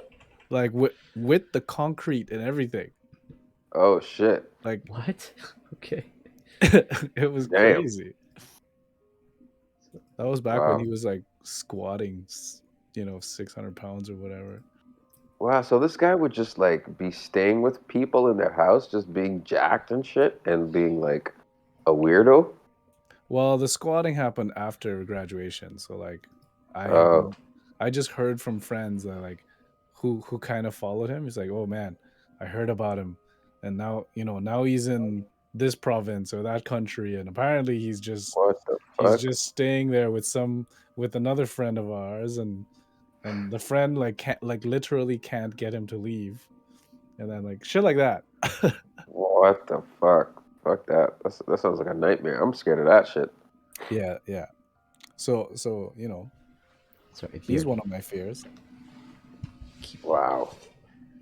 Yeah, like peeing on toilet paper is so like such a high level of like sadism. It's like I'm gonna destroy all of your solutions. It's not even like I'm gonna destroy like this thing that you care about. It's like no, I'm gonna destroy like your solutions to this thing you care about, or like whatever. If that makes sense. Mm-hmm. That's crazy, man. And then you said he shit right next to a toilet. It's Yeah, nuts, man. was I'd weird, man. probably bet on that. What was his nationality? It's like a He white was dude. a white guy. True. Typical. Big True. white guy. Yeah, man. It I was just, wouldn't it was be just friends sad with for you me like that. because like he was such a quiet, humble, smart nerd. Yeah, in high potential. school. Yeah. Yeah, really good programming. I mean, his first co-op was like Ernst and Young. Really good Oh, wow. place, but then he almost got fired because he did such a shit job. Mm. And that was like the start of the downhill. Found his true Oh. calling. Yeah, maybe. Yeah, maybe a bad experience at home, and he craved Yeah. attention. You know, like That's what I figure. Like I just figure some fucked up shit happened to him, and he didn't know what to do. Probably. yeah, You that's knew sad. them ones.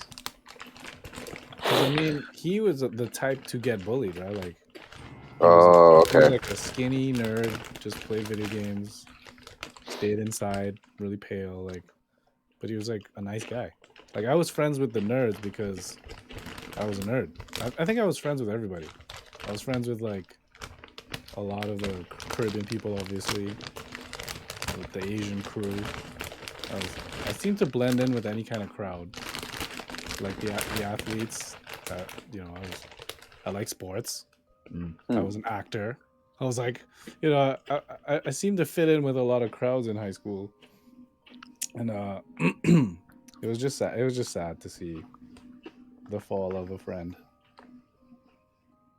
It's crazy, And man. how many years did you see his his transformation? Well, he wasn't a great friend in high school. I just was friendly with him. Mm. And then in university, like by second year, that's when he almost failed out of that co-op job at Ernst & Young, second year. And he was already jacked by then. No, well, he started working out. Okay. And then, and then like second year on, it was like a gradual transformation. It was really crazy. Like I can't say I hate the guy really. I'm sad, and I feel like something's wrong with him. Mm. Like Yeah. he's fucked up. Oh well. Yeah. Hope he's okay. That's tragic. Do you guys have a fear of death? I was gonna ask that. I don't. I used Personally, to. I don't. Really? Well, I don't. Not anymore. Interesting. I just don't want to die before my parents do. That's what I think of. Like, So are you guys like? I just would feel Sure, terrible God. for my parents if I died before they did. Facts. I think with me. Are you? Oh, what? No, I just thought about what Kyle said, and I thought about one of my staff members who had to go on leave because her son died. I was like, damn, Yeah. sucks. Yeah, there's that saying like no Yeah, parent I should have gotta- to bury their child. I feel the- that. I feel that. Yeah. And she said he got murdered, yo. I was like, God damn, yo. What? Oh. Yeah, man. It's fucked up, yo. People going through it. Yeah, that's a very hard one. I think with me, my fear of death before was fear of judgment after, like where I would end up, because it was unknown what would happen to your soul or your spirit after death, so that Yeah. scared me. But when Still I became an atheist and like and like a confident one, as I have to say, like I don't doubt, like my mind rests that like when I die it's over. Oh, so And you're an so atheist. yeah, was Catholic, but now I think when at death, that's it. So there's no fear of the unknown after anymore. And in terms of like, fear of dying too young, where I don't hit a purpose or like some sort of like, goal or destination. Again, I think after accepting that I was an atheist, it was like, well, there is no meaning. It's just like I've existed for a period of time, and I got to experience life, and then death is just when that ends. So it's like it kind of simplified it for me. So it is, and I don't think I did that to make it less scary. It just ended up being that. It just True. makes sense for me that way. So how recently was this switch? I don't know, like 11 years ago. Okay. Well, Was there? that's Was when there, the direction changed. I can't say I defined it instantly at that point. Like I grew and matured with it in the last 11 years, over the last decade. was there like like what inspired that? Just naturally you thinking about it, or were there people you talked to, stuff you watched, So, things you read? Born Catholic, went through Catholic school system, always busy. Like my life was just busy. So Monday to Friday was school and all the other extracurriculars and activities. Saturday might be some fun day, and then Sunday's church, and then family day or whatever. But it was just always full, so I never had time to think for myself. But once I finished university, worked for almost 3 years to pay off my school debt, my student debt, and my car. I decided to quit all my jobs except photography, and I pursued full time, like my own business. So I had a lot of time to think, a lot of time to like reevaluate faith and like my values and stuff, and I started like building again from the ground my foundation. And yeah, I think it sprung about from being able to independently think about things, and more of, I guess, my analytical scientific mind, outside of what was just listening and obeying what my parents taught me, what the church taught me, what school taught me, because I was very obedient to a fault. Like I was too obedient. I only pursued independence way later in life, which was a mistake. I mean, it's something that is a very naturally occurring thing, though. Like human beings, like so much of our upbringing is dictated by the people around us. Those, classically being like our parents and our like immediate family or whatever. So like for us to like really be able to think for ourselves. I mean, some people they just got that off rip, but it's kind of a natural thing that it takes you leaving that environment and kind of doing things by yourself to like kind of figure out your own thing, But Well, that's a lot of it interesting. was depending. I was dependent on my parents. I was dependent on the structure of the school system and all that to keep me moving forward. But once I decided to let all of that go, all of that structure go, running my own business was going to be up to me. And it allowed me to think for myself, like not be so immersed in their doctrine. Yeah. Yeah, Your I think death? like I don't know. yeah, I do, because I think, well, I fear how the dying happens, and I fear like what happens after. Because like I grew up Christian, and when I was little, I used to read the Book of Revelations a lot, and there's some wild shit in there, man. And then obviously, like, you hear about like hell, right? Yeah. And I just have all these like random instances throughout my life where I'll accidentally just come into contact with something that's really hot, and I'm just like, yo, are you telling me if I don't get this right, this is gonna be all over my body forever? In terms of just like, because hell is supposed to be you're on fire forever. Oh.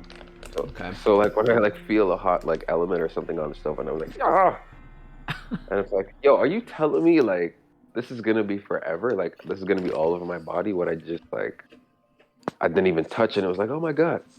So that's a fear of mine. Like, oh my god, like what if hell is real? Like what a place. That's crazy. Okay, can I ask you something that might challenge Sure. that? I'm not trying to Please convert do. you or anything.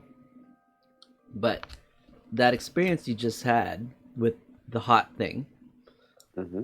is in the physical world. Mm-hmm. So does that mean you've equated the afterlife to a physical world? This is the thing. Nobody knows. So like Yeah, my you speculative, decide that. my Yeah. speculative, imaginatory, paranoid mind. I mean, and there's like text in like there's been like alluding to like what hell is supposed to be like, right? So like there's also that influence, but there's just the me being paranoid and always being in my head and just being like, you know, it's also multiplying, amplifying that effect. Because at the end of the day, like nobody knows where it came from. Like no one like 100% knows, and no one knows where we're going. You know, no one has ever been there has come back. So it's like,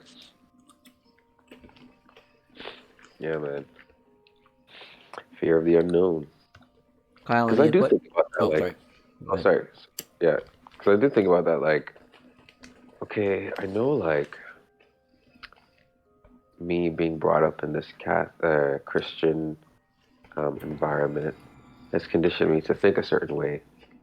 And it's like even that, like you said, like growing up, learning things by myself, being like an independent thinker, has prompted some questions. It's like, can I really just believe all this stuff like that was in like like this text, even though the text came from this place and it was like put onto these people by force, and like there's this whole other thing. So it's all just like it's all just a fucking gumbo of unknown, you know? It's all a simulation, bro. It's all a simulation. Matrix. Yeah, Kyle, you want to add to that at all? With the religion stuff, I mean, I had my own story. I mean, like Mine was your non-fear of death, I guess. How you reach that? it was probably my trauma dealing with death. Mm. It just I don't know. It changed a lot of things in me. I realized, Mm. and one of them is death. Like I just don't care. I don't. So, may I ask in more detail, in depth? Sure. Of what? So, the experience led you to not care anymore about what death might bring, right? Yeah, it was just the shock, probably. Just like, you know, it's funny because before it, I don't remember fearing death. It's just death was probably something I just didn't think of. Okay. And then having a death in the family, like you kind of have to think about it now. Mm-hmm. And then yeah, I don't know really what to say about it other than like I got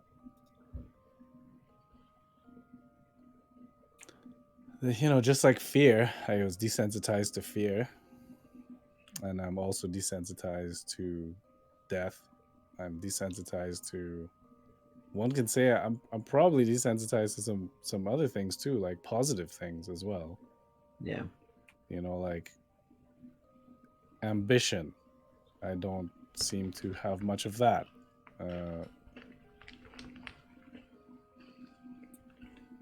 Okay. Yeah, I find a lot of answers when I ask myself certain questions. A lot of my answers seem to be, I don't care. So it's Mm. and that's just my own little But can you realization that I've come across over the last years. do you recall before the event caring, or just not even thinking about it? The things that I do remember are like things like materialistic things. Mm. I used to care what other people thought about me. Mm-hmm. I used to care how I looked in the mirror. I used to care about my hair. I used to part my hair every day before school as a kid. You know, I do the comb thing. I wet my hair, I put the comb back, and like I find like the perfect line to like part my hair.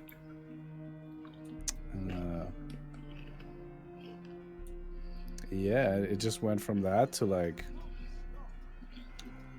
fuck other people, what they think about me, fuck like material things, fuck brands, fuck what you think. Like I don't care how I look. Like, and then it's been like that ever since. Like it. Could you say that? I mean, you would say your response was relatively unique. I'm trying to imagine if anyone else or myself were to experience a death in the family young, would I fear it more, or would I react like you? You know? Yeah, I definitely think that it's everyone. I mean, I went to a grief class, so like everyone grieves differently. Everyone deals with death differently, especially like kids. Mm-hmm. So I don't know a lot of kids that dealt with what I did at like 11 years old. But I wouldn't be surprised if some, would end up like me. Mm-hmm. But yeah, I mean, I'm sure others were different. Yeah. I don't particularly feel like a unique person. I would say, like, let's say in our group of friends, I do feel unique. Yeah. But I, that's where it stops. Like that's it. Like I don't care. Like I'll sit there and be like, yeah, I know you all don't understand this, but this is how I feel. I just don't care. They don't care about people understanding. Or... yeah. Like I don't. Yeah. So if I sit there and if I think about, let's say, past problems with past relationships, Yep. it kind of makes sense now. Where I'm like, oh, actually, yeah, it does make sense because at the time, I just didn't care about stuff like where an ex would be like, they're confused why something doesn't seem like they matter, and like you'd get in fights, and all that's in my head is like, why are we fighting about this? I don't care. Like, I'm like, so it comes across very bad because it just looks like that. Like I literally don't care. And it was interesting, just a little bit of a self-realization there. I wanna. This is a funny relation. It's not funny. It's interesting to me. When I was learning Spanish, and one of the phrases that I came across earlier before I started like Duolingo was "no me importa." No me importa, right? Which in my mind, just by taking the words, I took it as it's not important, right? And it wasn't until way later when I used Translate, not even Google Translate. It was like a more intuitive translator, which takes in like regular common phrases like in jargon, where no me importa means I don't care.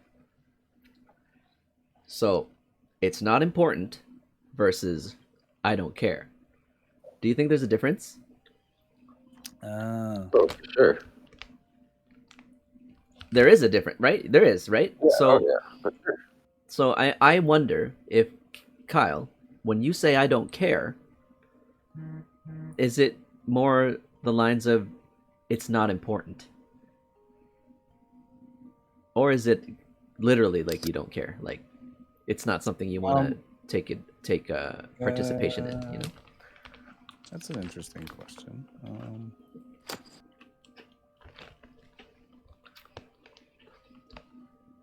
Guess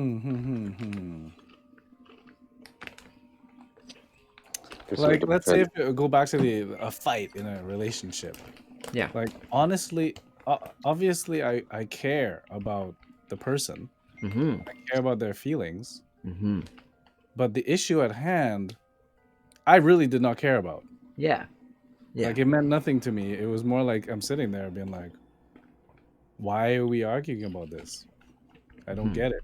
Like, in my head, it was like, I love you, you love me. Are we cool? Like, isn't that enough? Kind of thing. Like, it seemed like it was something so stupid because in my head, like, I don't care about anything materialistic, right? Like, I don't care about clothes or looks or anything like that. And Yeah. I guess at some point it can seem like I don't care about the person. Yeah. And I think maybe at some point that's what it turned into to them, to her. And then even like when I think back to a previous relationship, very similar things happened where like, it seemed like I didn't care. It was just odd that, when I think about that, I'm like, oh.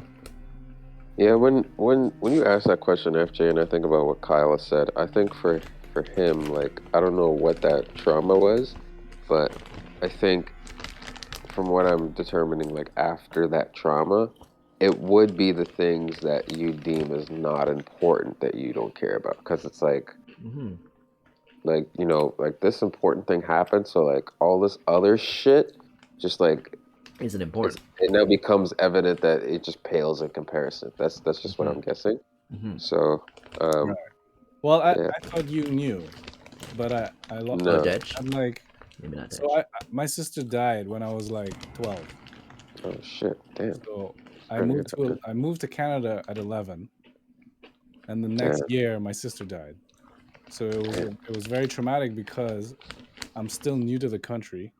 Yeah. And like I'm still trying to make friends. I'm still like figuring out. Plus, I'm pre-pubescent. Doesn't help. And then no one else in my age has any idea of what I'm going through. And so it was very. It's tough, man. That's tough, man. Can't even imagine. Like my like that's a fear of mine, like losing loved ones. Oh my days, bro. My fucking my mom had like a leg injury at some point last year during the pandemic, and she would like always send pictures in the group chat of her like at the physiotherapist and stuff like that. And that shit would like freak me out because I work with older people, so I know at some point if you're not using a limb, you might like lose the use of it entirely, right? So just like even thinking about my mom like in a wheelchair and shit, I was like, what the fuck? So I remember the first time I saw her last year, because we hadn't been able to see each other because of social distancing and shit, right? So first time I saw her, it was probably like July. I just remember we sat down, we both had a mask on, and she asked me like how I was doing, and I just like burst into tears. Cause I just like, yeah, man, cause like I was like thinking about her, I was like stressed out about her and shit, and like I told her, yeah, I've just been worried about you, et cetera, et cetera. So yeah, man, like yo, losing a loved one is a huge, huge, huge fear of mine. Cause like my boy, and I still haven't, I still haven't spoken to him yet because I think it scares me so much. But my boy, he just lost his mom like a couple months ago, and he went on social media and he was like, telling everyone what happened, and there was this like huge outpouring of, condolences and stuff. So, okay, let me not say my boy because that sounds terrible if someone passed and I didn't say anything. It's like a friend that I know, like we've like worked on music together and stuff. But I guess I wouldn't call him like my boy. But I've been meaning to just like, because he lives in Waterloo, I've been meaning to just go up and just like drive up to him and just like spend a day with him at some point, just to like talk and just like, you know, be a listening ear, just be like a shoulder to cry on or whatever. But yeah, I was like, I think I was just so scared of that energy that I just didn't even interact with it, you know? And I was like, okay, well, you know, I know he's getting calls from friends and family and stuff right now, so I'll speak to him after. But like even just like seeing him tweet that was just like, oh shit. It like fucked me up. You know? Alright. Anyway. To, Yeah, man. Feel the loved one. To, I guess, because why not? To elaborate on what happened. My ex from the Dominican. I guess we were having, I wouldn't say an argument, but like we were disagreeing on something. Here, one sec. Yep. And I guess the back and forth, it reached a point to me where it's like, you know, what we're trying to kind of explain to each other, it's not a big deal. And I think I wanted to look up, it's not a big deal. Like I looked that up on Google Translate or whatever, or it's not important. And I've heard no me importa before, but at the time I didn't know anything. So I just wrote no importa. Oh, So shit. I think important is importa, no is the negative of that, so not important. Now I know it's no es importante, so, or eso no es importante, so that is not important is what I should have said. But I said no importa, and which means I don't care. And I recall when I wrote that, and the response I got after no importa was so like distancing, was less like was like, wait, what? In my head I was like, that's not important, it's okay, like, you know, like, it's alright baby, you know, it's okay. But like in my head that's what happened, but the response was like, ugh, like she was almost disgusted with my message, and I didn't get it. And that's the Lost in translation. yeah, the language barrier. That's what I mean. Yeah. But I think, Kyle, like, I don't care does give off that connotation like it's like a broad thing. Like a wide range of not giving a fuck, you know? Versus the subject at hand isn't something we need to be fighting about.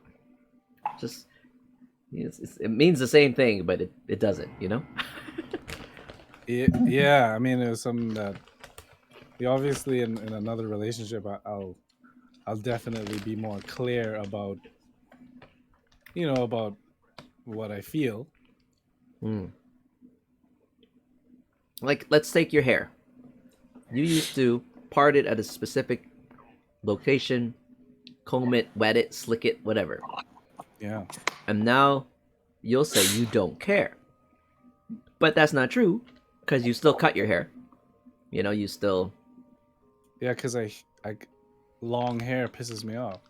Right. It takes too much caring. I don't want to care. I don't care about maintenance. my hair. Yeah, maintenance, right? It's for low maintenance. There's like an efficiency kind of calculation to it. There's a purpose for what you do. So it's still, there's some, because honestly, for someone who doesn't care about their hair, usually when they say they don't care, they just grow it out because they don't care. Yeah, because but that takes a lot it's of passive.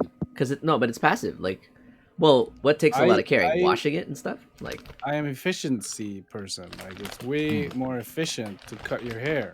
not to shave it all off, right? But if you do that, you got to do it more often Oh shit. Hold on. than just grow it out.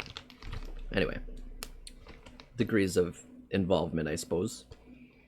Yeah, to me, cutting my hair does not mean That you like- care. it makes perfect sense to me why I cut my hair. Hey, I'm not saying you cut it for any aesthetic purpose, right? But No, you well, seem I'm saying it's also less work than growing it out. Sure. Okay, fine. But if you think about cutting it, okay. We're not arguing it. I'm just, in terms of logic, I'm just looking at it anyway. In my logic and my analytical way of trying to make a logic out of it, and you don't have to agree. But like passive active, not caring about something is like you would be passive about it, so you wouldn't take the time to maintain it. But there's an action involved, which is maintenance, which is, I think, caring about it. Even if it's an efficiency thing, I'm just looking at not caring about the hair thing. But I don't agree, but all right. yeah, you don't agree. It's fine. And then, but the aesthetic of it is obviously the thing you really don't care about. You don't care about the aesthetic, like if it looks good or not. It's a general statement that I don't give a shit about how I look. Yeah, about how you look. Overall aesthetic. But it's all about like utilitarian efficiency, like the working out or like maintaining some sort of fitness. That is because I want to be healthy. Yeah. I care about my body. That's one thing I care about. Oh, okay. Yeah. The materialistic stuff is the stuff you don't care about anymore. That's right. In the past, the care was more so for like what other people thought about you because of it.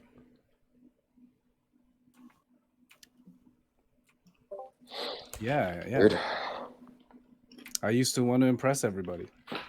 I used to want everyone to like me. Yeah. I used to change who I was, basically. Like the Kyle in Canada used to be totally different from the Kyle in Trinidad. And like, two different people. Yeah. Fear of not being accepted. Yeah. Like I used to, that was more of a normal feeling. Like what kid does, every kid wants to be accepted. Every kid wants to have friends, right? And I was like that. Like that's what I mean. I describe myself as a normal kid. Normal kids care about that kind of shit. But when you are traumatized at 12 years old, you're still a kid. Yeah. It's just all of a sudden you see the world differently. You see someone buying that same Gap sweater that everyone else has, and you're like, who the fuck cares about Gap? What the fuck? Like, who cares about this? Right? Like, that's how my mind changed, like, literally. I'm relaying a thought I had in grade 7. I was like, why the fuck is everyone wearing Gap sweaters? What is this? Why is this so cool? I don't understand. But isn't that a positive change? Yeah, I don't see it as a negative. I'm just describing to you what happened to me. Mm-hmm. It happened to me. I don't see it as a negative. I don't see it as a positive. It's just what happened to me, and that's how I feel. Okay, you don't see it as a negative. As you say, the Kyle in Trinidad versus the Kyle in Canada. I guess there's no point in making some sort of comparison between the two. It's just something that happened. Is that where your stance is? There's no point in comparison or evaluating one over the other. Yeah, like I'm not comparing them. I was just more of a story. It's like to show you like it was a very sudden change. Mm-hmm. It was like I woke up one day and I was different. And it pissed me. I was like jaded, right? Like anytime a friend or anybody would show me like, look at my new toy, or like, you should try this kind of gel in your hair, or like any kind of thing like that, I would just get angry. I'd just be like, who the fuck cares about that? And then I had to learn to be like, yo man, maybe you shouldn't like yell at all your friends. They just want to hang out. They just want to talk, Yeah, you got angry though. Like that's further than caring. Like in my, well, I was angry because other people cared about this shit that I don't care about. Okay. Like I feel like, but yeah. So I mean, that took like a good year, and then that was in grade 8, Mhm. And then by high school in grade 9, I was pretty much who I am now. Like I didn't care. Yeah. Uh, Obviously I changed a lot still, but in terms of those kind of values, I'm still the same.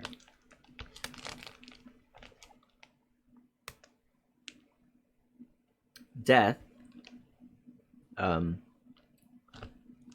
think I correct me if I misremember, but like, did you say like you don't care about death anymore?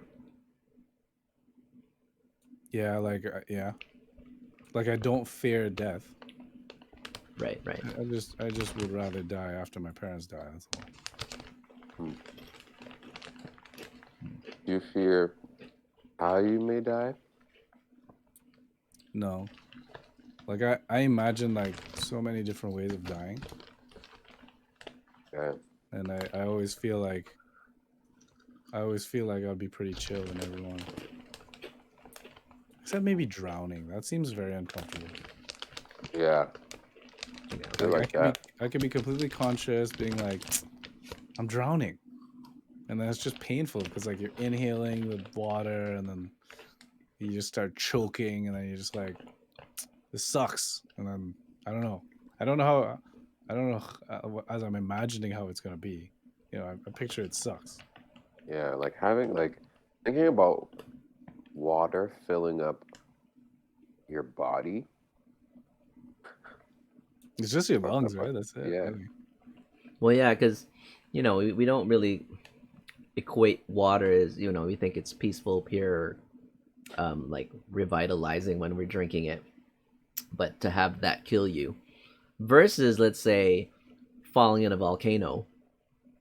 Yeah, like that would be way more fun. You know what I mean? Like, I think I would choose. I don't know. I'm gonna go. I'm going to the volcano more than drowning for sure. Yeah, I feel I like you get would to die jump faster. into a live volcano. That sounds amazing. And then there's no pain. Maybe there's pain for like. Of course, there's pain. Oh man, you die so fast, bro. Really? Yeah, you If you probably jump into molten lava, you'll probably Yeah, die you- within a second. You'll die before. I'm going in head first. I'm diving into the Head volcano. first. Yeah. So okay, then yeah, it would destroy And the last thing brain, I see right? would be like such a cool sight, like an ocean of lava. Oh my god. That's awesome. That's a really cool way to die. Did you say how long? How long will you die? A second? A minute? Yeah, like it's so hot, bro. It's melted rock. Like you'll shock? Like the shock will kill you? No, I just think you're gone, man. You're gone. Like as close to as it comes to like. I feel like you're gonna feel that, man. Like you're gonna feel the burn. Don't you? I don't think you feel shit. I think you'll turn into nothing in like seconds. Yeah, because it's probably so hot. Hold on, let me look this up. How long would it take if one were to fall into lava? This is on Quora. When one falls into lava, by which I mean that one falls from the cliff of a crater into a lava lake, so that there are no prior harmful effects such as poisoning and burning of lungs due to toxic and acidic gases beforehand, which would actually be the last thing one would want to happen to oneself. One's water near the surface of the body boils immediately, creating a vapor shield, thereby forbidding the boiling of water inside the body. Since lava is usually 2 to 3 times more dense than water, it is unlikely that the body will drown, which is actually bad news, because the former phrase in italics will come true. Which is, what's the former phrase? No prior harmful effects such as poison and burning of lungs. Okay. It is also possible that if one falls on it incorrectly, one might break one's neck on impact and become unconscious. The lava torture won't be much of a problem then. However, heat transfer will still take place, which would mean an excruciating amount of pain. One's body temperature will rise off the charts, and one will feel one's whole body burning for a few seconds. After that, lava makes contact with the skin, immediately charring. While the body goes into shock due to pain, and even after that, even though one is alive, one will not feel anything. Death comes a few minutes later? What? Damn. Into molten lava? I don't However, believe there are that different shit. types Yo, of it's lava. very scientific I don't believe that explanation shit. there. charring of And the with the skin. That pool- makes sense. It's like when you Yeah, burn but toast. if you're jumping into molten lava, it's liquid. You won't break your neck either. However, there are That thing different is types bullshit. of But it's lava and dense. cooler ones. You can break your neck jumping into water from high. Right? True. That is true. In conclusion, it might take Deji. anywhere from Go ahead. It might take anywhere from. immediately to 10 minutes to die. Can you look up how painful is drowning? I still choose it over drowning. I will do the experiment for science. Be right back. You looking it up? I am interested to hear this. Because, you know, when you see it in movies, it always looks like a struggle, an instant, and then peace. But you don't know how long that struggle actually is. Like, how much does that hurt? That struggle for air until your body shuts down. I think the lungs shut down first, but your brain's still... Like, your heart's pumping, right? Your heart's still pumping? I don't know, man. I'm curious. As someone who almost drowned, no, it felt like peace, like all my problems were gone. Bullshit. It is bullshit, and it seemed like Yeah. I could, and it seemed like I could breathe underwater. At one point, I even thought I was fish. Yeah, this guy's full of shit. All right, hold on. Yeah, new source. More of a functional reason? What do you mean?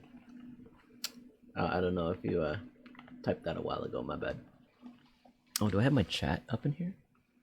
Okay. Yeah, In the it end should be. stage of drowning, your gut evacuates hydrochloric acid, often penetrating the lungs and other sensitive parts of your anatomy. Ugh. Combined with taking water into the lungs, in a significant state of fear, the entire process will induce, and you have a cocktail for an extremely painful but short period of time before you lose consciousness. If anyone with GERD or acid reflux has ever woke up in the middle of the night unable to breathe because of the burning sensation that has penetrated your lungs, you are experiencing a minute form of this biological occurrence where simple droplets of acid diluted by other gastric juices has penetrated one of these sensitive areas. Drowning is a horrible way to die. It has been known as one of the most inhumane practices in several genocides for a reason. Realistically, people who claim to have nearly drowned don't come anywhere near this stage. This sets in once a significant amount of water has flooded the lungs, which there's nothing comfortable about that process itself. Mm-hmm. Ugh.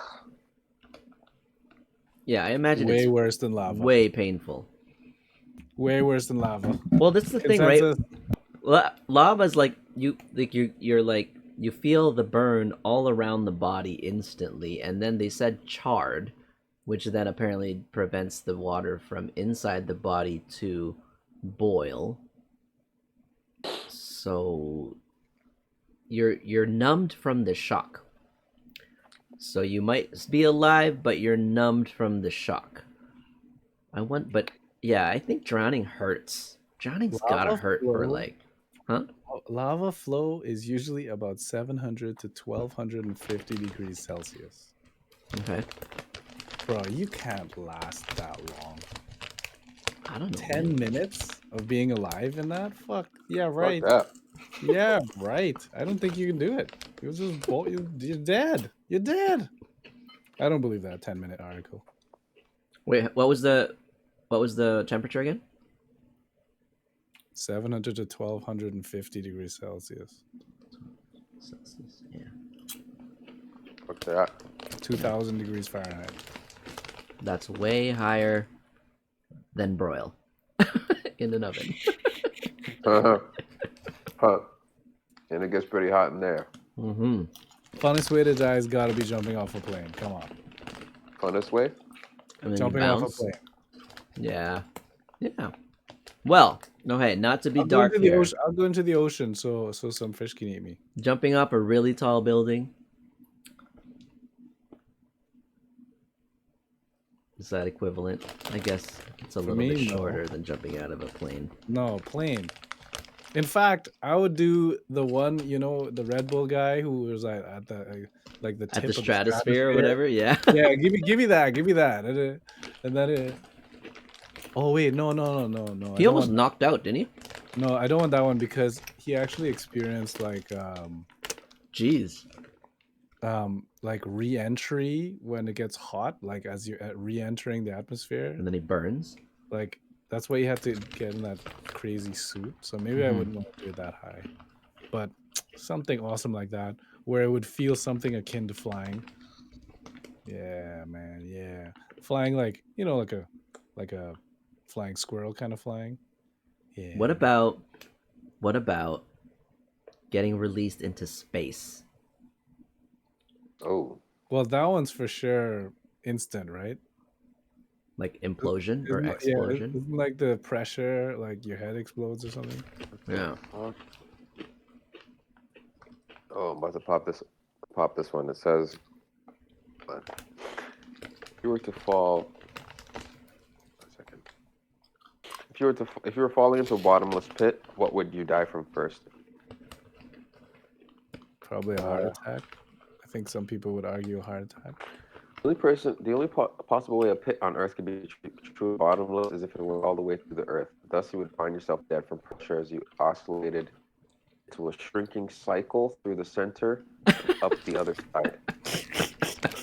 What? You could only get a fraction past the center on your first pass before friction dragged you to a stop and you started to fall back. What? Interesting. The same air resistance that limited your free fall speed to about 120 mph when you first started falling would also rob your body of the momentum to climb out of that gravity well. Also, the pressure of the air at that depth would make it very, very dense, so that would tend to slow your fall rate. Oh wow. What? This is a long-ass explanation. Actual calculations of fall rate, crush depths, temperatures at various depths, and the time it would take for oscillations to effectively cease. If your remains floating in the pit at the center of the Earth, I think we should ask blah blah blah some random psychologist or some random physicist if he hasn't already addressed the scenario. I think it would be right up his alley to do so. Okay. Let's just talk about random technology now. All in all, I think your incinerated corpse would be battered to pieces against the sides of the tunnel as the superconvection whirled at sonic speeds. Yeah, never mind what I said above about you falling down to crush depths and your dead body gradually bobbing to rest at the center of gravity. No way. You'd be dead and turning to dust, and the superheated wind and the dust would be scattered at supersonic velocity, powered by the heat engine through which the tunnel has been poured. What? Okay, this guy took it. Yeah, it was like he went crazy. Okay. Kind of an off-topic tangent, but related. We don't know what's really underneath in like what's in the center of the Earth, right? Yeah, this one said if the pit were bottomless, Paul. if the pit were bottomless and you weren't hitting anything on the way down and the air temperature and pressure were constant all the way through, then you would die of thirst. I put how hot is the center of the Earth? 10,800 degrees Fahrenheit. 10,000, and that's because of the pressure, right? It's 5,000. It's 5 times hotter than molten lava. Whoa. That's awesome. Okay, and that's because of the pressure, right? Yeah, I guess. Yeah. And air pressure is so interesting. That in and of itself is just like an interesting random thing. How does that work, guys? I How took is nursing. Pressure, gravity. Gravity is a mystery. Like, look at the moon, which is just a giant rock. But then other planets too are gases. Somehow we have a molten, I'm assuming, carbon sort of core, right? It can't be helium or hydrogen like the sun, because then we'd be a sun, right? It's got to be some sort of something on this where, like, take the star, like the sun. Okay. The sun is not a certain element because nuclear fusion is happening all the time, and there's like a threshold. So like, you have, fusion of like two heliums becoming a hydrogen, and then The other two way around. hydrogens becoming Yeah. then all the way upwards, and it Mhm. just keeps happening. So I don't know what happens in the middle of the Earth, but I don't think it's that. nah, like fusion doesn't happen in the middle of the Earth. May not be. I think it would burn the whole planet if it was. That's a good point. I get that it's pressure. Like if you think about things burning, that's what's weird about it. Like I don't think there's oxygen on. I think about burning in our atmosphere, and you need oxygen, right? But I don't think there's any oxygen in the sun, right? Yeah, a Well, I mean, flame needs oxygen, but heat does not need a flame. Yes. Heat is just like super fast molecules moving and shit. Which you can create with just pressure. Fusion, yeah. Well, no, fusion. Isn't it the pressure that makes the fusion? Like it forces these atoms together, and I don't think so. The atoms are just moving super fast that it's like super hot. I think fusion in the sun is not pressure. It's and then when fusion happens, a huge explosion of energy is released. Yeah. Because it took that amount of energy to make the fusion. Because energy cannot be destroyed or discarded. Right. And it cannot be made out of nothing. So all the energy that happens at every point of fusion has to be put in to make the fusion. So it's like I just picture that much energy is in the pressure. And then that's making these atoms move so fast and be so hot. And then explosions. Well, that's the thing. Do you think there's explosions happening in the core? I have no fucking clue. I'm going to say my theory is no. But I think there are explosions happening on the sun. And there's non-stop explosions. And in Earth's core. Yeah. I agree. There's probably not. There's no explosions in the Earth's core, right? Yeah, I don't think there's fusion happening in the Earth's core. Yeah, okay, good. That's what I was thinking. Like, there is a lot of pressure, though. There's pressure for sure. Which, yeah. So, tectonic plates. We know about that, right? We know there are these giant, I don't know, rock formations that move around, that kind of guide, the upper crust and all that stuff. But those plates are moving around in a liquid, I guess, in order to be moving. Right? Shit. Earth is weird, man. Like, if you think about the center needs to be pressurized. Sorry. I looked up how hot is the center of the sun. Yeah. The temperature rises in the sun inwards. Temperature rises in the sun inwards. Like from the surface to the center. The center reaches roughly 27 million degrees Fahrenheit or 15 million degrees Celsius. Yeah. That's fucking crazy. Yeah, that can't. That's where you're getting all the fusion. That's crazy. So compare that times hotter. The Earth. The Earth was only what, 10,000? How do you even Fahrenheit measure that? You said something about 5 times hotter than 10.8 thousand Fahrenheit. Than lava. Yeah. Okay. Yeah. And it's crazy because when you think about a hot sunny day, I know, right? it's like, yo, this is hot as fuck. You're like, this is fucking hot. Where how far is the Earth from the sun? Dog, it's 40 degrees, man. 40. That's hot, man. 15 million degrees Celsius in the middle of the sun. So the Earth is 148 million kilometers from that thing, and we're still burning up. Yeah. Well, at a very slow pace. And we need it too. Without the sun, we go be all dead. That's crazy. I just think we still don't really know the cross section of the Earth. I feel like we should.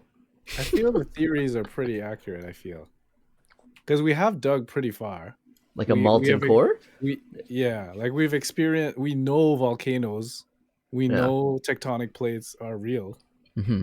like because we could follow them with science. So I feel like the hypotheses that come out that we have a molten core, it seems to make sense. Like I don't think I would dispute that. Well, look at even going down the whatever the Marianas Trench or something. Is that what it is? The deepest water thing. So Yeah. the pressure is so ridiculous at the bottom. Yet we still figured out a way.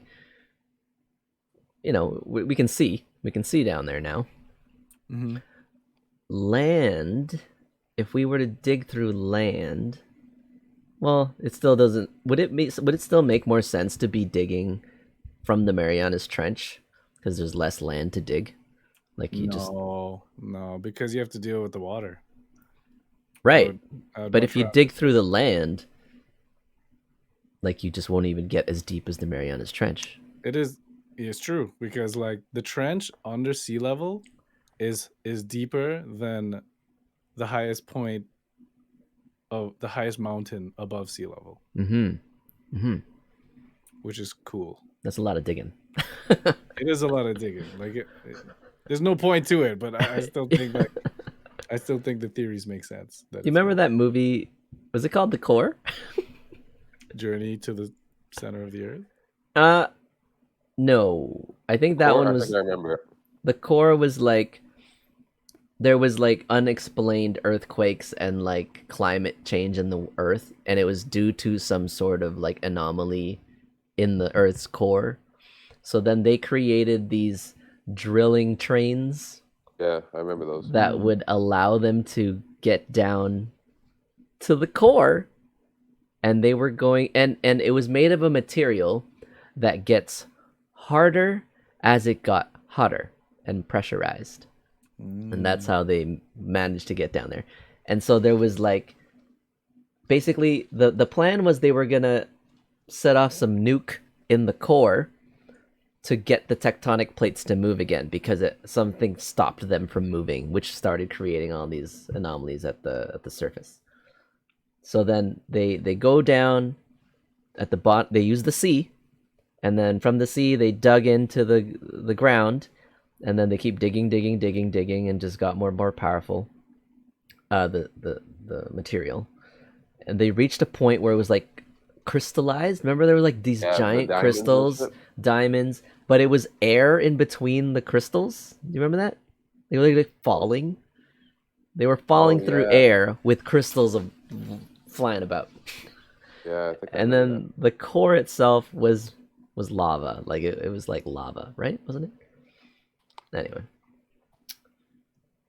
that was an interesting take on like the journey to the center of the earth, I guess. But anyway, that. I just remember some scene where this black guy had to step out of the ship, fix some shit. yeah, Then it he was had to so hot. sacrifice himself. Then it was so hot, like his boots were sticking to the ground, and then his glasses started cracking.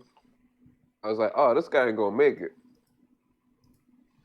Tisk. Right, played right into the stereotype. Unless he wasn't the first. True. Yeah, man. I still fear burning to death over freezing to death. That's for sure. Burning to death, I always picture that badass monk that lit himself on fire at Tiananmen Square. Yeah. Whoa, I watched that video once, and it gave me super chills. Fucking yeah. Did he die? Oh yeah. Of course, he burned. He He lit meditated himself. while on fire Oh, in protest. oh. I Yeah, don't they're like, know. "Oh, I don't powerful- think I've seen it. One of the most powerful pictures ever because people took pictures of it. Man, I you gotta can think see There was a all- video of it. There is a video. I watched that video. That video was like, it wasn't like scary or like, it was like very powerful. Powerful, yeah. It was powerful because like all the monks around him too were like, Oh my I was goodness. like, oh shit, yeah, bro. I'm looking at the black and white. Is there color? Is the color one real? I feel like the Yep. colors ones are the color ones are real. I think Well, so. the It should color be. one might be like a digitally remastered, maybe. Like they're slowly adding color to like World War footage, Yeah. which is amazing. I find, even though it may not be perfect, I still think it's God. pretty awesome. How did he do it? Watching it? Do any of you know? I'm just looking at photos. How did he do it? He Like, just did doused he himself in. douse with them with fuel? I think I he feel that's what he doused with did. you. Yeah, he just doused himself and just lit himself on fire. Just meditated. Oh my God. Yeah, He didn't move Yeah, a man. muscle. he was just like, then he just like slowly fell over. Freaking crazy, dude. All right, Don't here it test is. monks, man. Don't test monks. Watching it? Are you gonna show it? No, I don't think I can show That's- that on yeah, that's TOS. Twitch. Yeah, Oh, you gonna link it? it's death. I just Googled it, and I Googled burning monk Tiananmen Square, and then I clicked the videos, and it's the top one. Man. Oh, he has a Wikipedia page. Oh, Yeah, the Vietnam War. there's color video, yeah. Oh, but they're blurring it. Don't blur it. Watching it on like YouTube or something? The Times of India videos. Oh my. And they're just, oh my. You think instant death? What? Oh. Oh no, I don't think so. I think he was very conscious for at Well, least if a like, lava was 10 minutes, second. this isn't as hot as lava. Or is it? How hot is a flame at the source? Let's look that up. like how long would it take to burn to death? And this is so morbid, yo. Well, Found got the- on this death tangent. We're losing viewers. Well, it's what's your deepest fear? A lot of people fear death. So we're talking about death. Yeah. Burning alive, burning to death. A fully developed indoor fire can reach or exceed temperatures of 1100 degrees Fahrenheit. So no, that is not even close to lava. Right? No. Well, lava is that Celsius? 1100 degrees Fahrenheit. Oh no, no. It's a bit less. A bit less. Well, almost half. Yeah, it's up to 2000 Fahrenheit lava. Okay. Okay. All right. Well, okay. This took a turn. While your body may not fully die for some time, your brain will be able to tell within 20 to 30 seconds that death is imminent. That doesn't sound imminent. That's 30 seconds is mad long. You'll black out. Some people can't even plank for 30 seconds. You'll black out after only a few seconds, but your brain will not have decided on death yet. It will shut down all consciousness and voluntary nerve messages to save itself from going mad. Your body will burn up without your brain knowing about it. You can look that up in a neurology textbook from the library. What?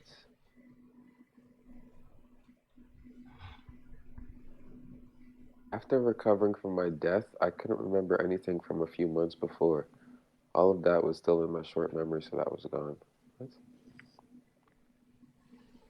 There were experiments done which show that 240 seconds is what it takes to suffer acute respiratory burns, i.e. where the lungs are burned too badly to sustain life.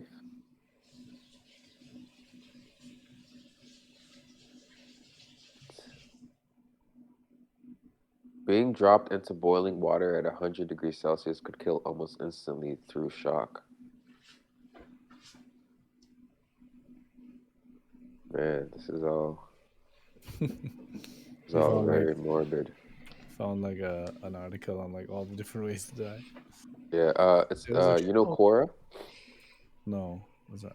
It's just like a website where people just ask random questions and then people like okay. answer them. Cool. Yeah, this is like in ancient times, capital punishment was horrific. In ancient Egypt and surrounding areas, they might pour molten lead down your throat as punishment. This causes massive burning damage to any nearby internal organs.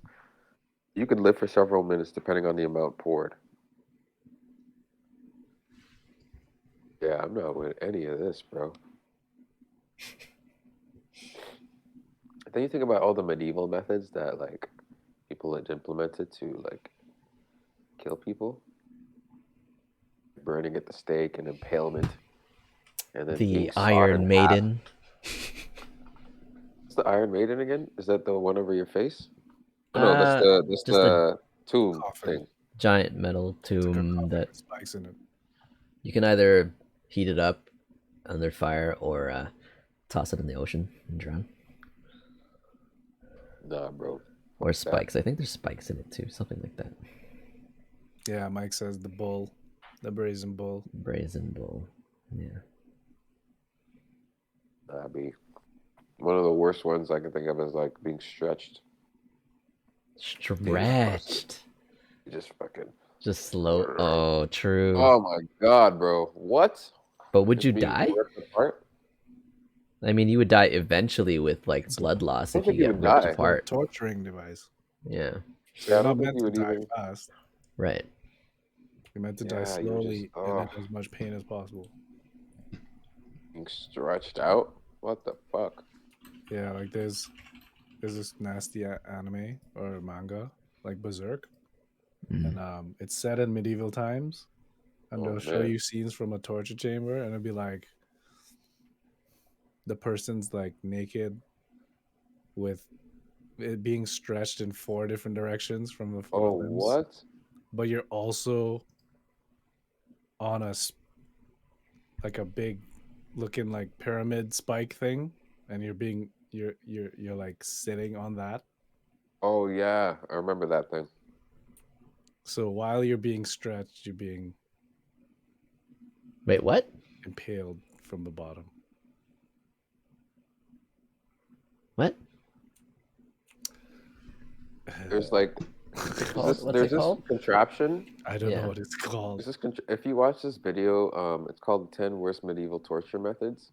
It's on Watch Mojo, but they talk about this contraption. It's like I think it's called the something star. And you basically, it's like Yeah, a yeah. pointed, like sharp thing, and they just dangle you above it. Yeah. It just like fucking stabs you, pokes you and shit. Let me look this up. Yeah, but imagine being stretched in 4 different directions while that happens. That was So you're being stretched, but you are somehow being pulled down towards the spike? No, that's more like gravity. It's like that's where you are. Oh, I see it. I see it. I see it. Oh no, I don't. I was just in images. Yeah, the bull. The bull. I am not a fan of the bull one. Being cooked to death. Yeah. Although we do that to animals. It's horrifying. Yep. One that you see in the anime is the guy. It's basically like what is that? It's like acupuncture but on crack. So they're like hot needles, and then the torture guy, like, he knows your anatomy, right? So he knows how to stab you without hurting any major organs. Mm-hmm. So he like take these spikes out from like the forge, like it's super hot, and then he'll just like run it through you in these spots that like won't kill you. It's fucking crazy. It's nuts, yep. Yeah, the classics, man. Rip your nails off, cut your tongue out. Have you guys heard of the Spanish donkey? Nah, what is that? Victim was placed naked straddling the device, which looks like a 2x4.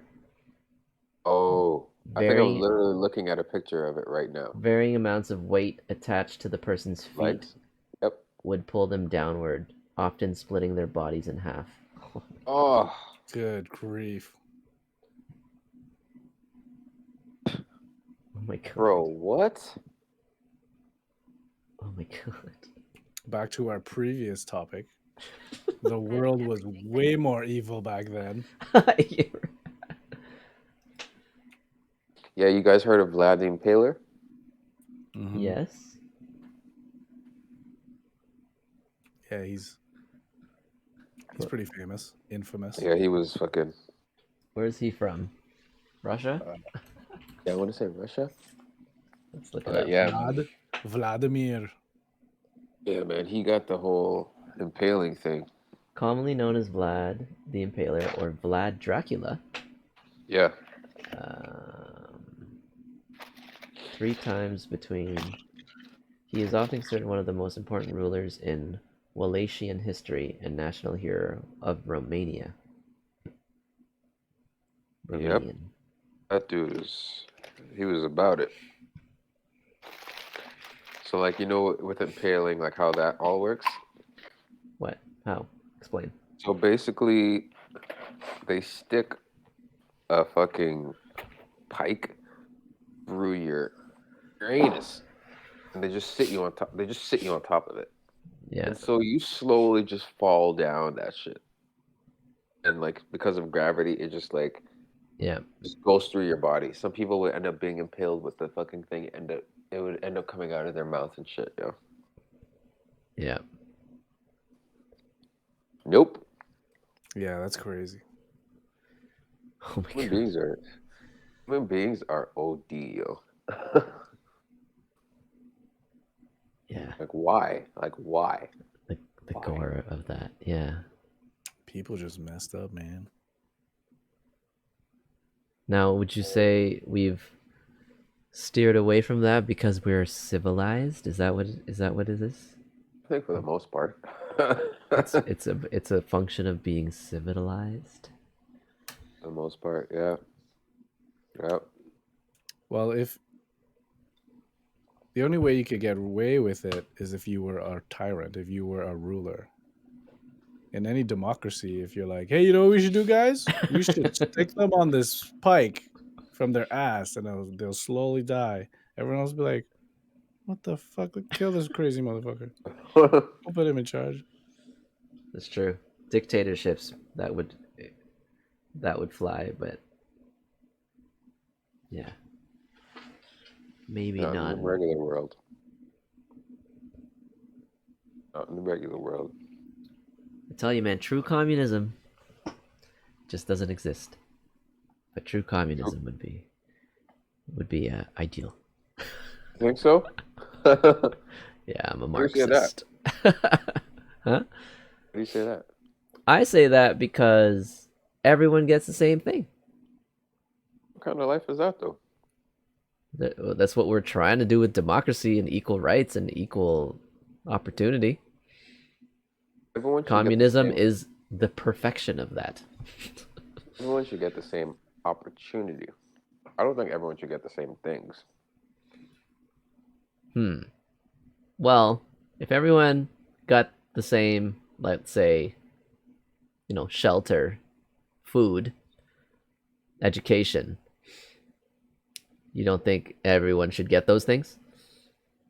I'm saying that, I just mean like having to work for what you get is like fairly like root living thing principle.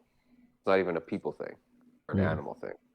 It's like it's everywhere. Like you think about plants, even like they gotta fucking grow those damn roots and stick them in the ground before they can grow all these leaves and shit, right?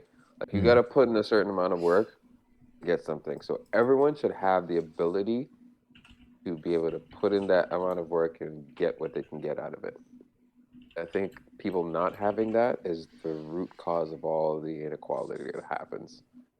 I don't think everyone should just be given a certain salary, a certain place to live, like whatever. Like you should have the opportunity to make that without any hindrance, right? It should be like, okay, if I want a job, I can get a job by the end of the week. I'll be able to pay my rent. Okay, blah, blah, blah, blah.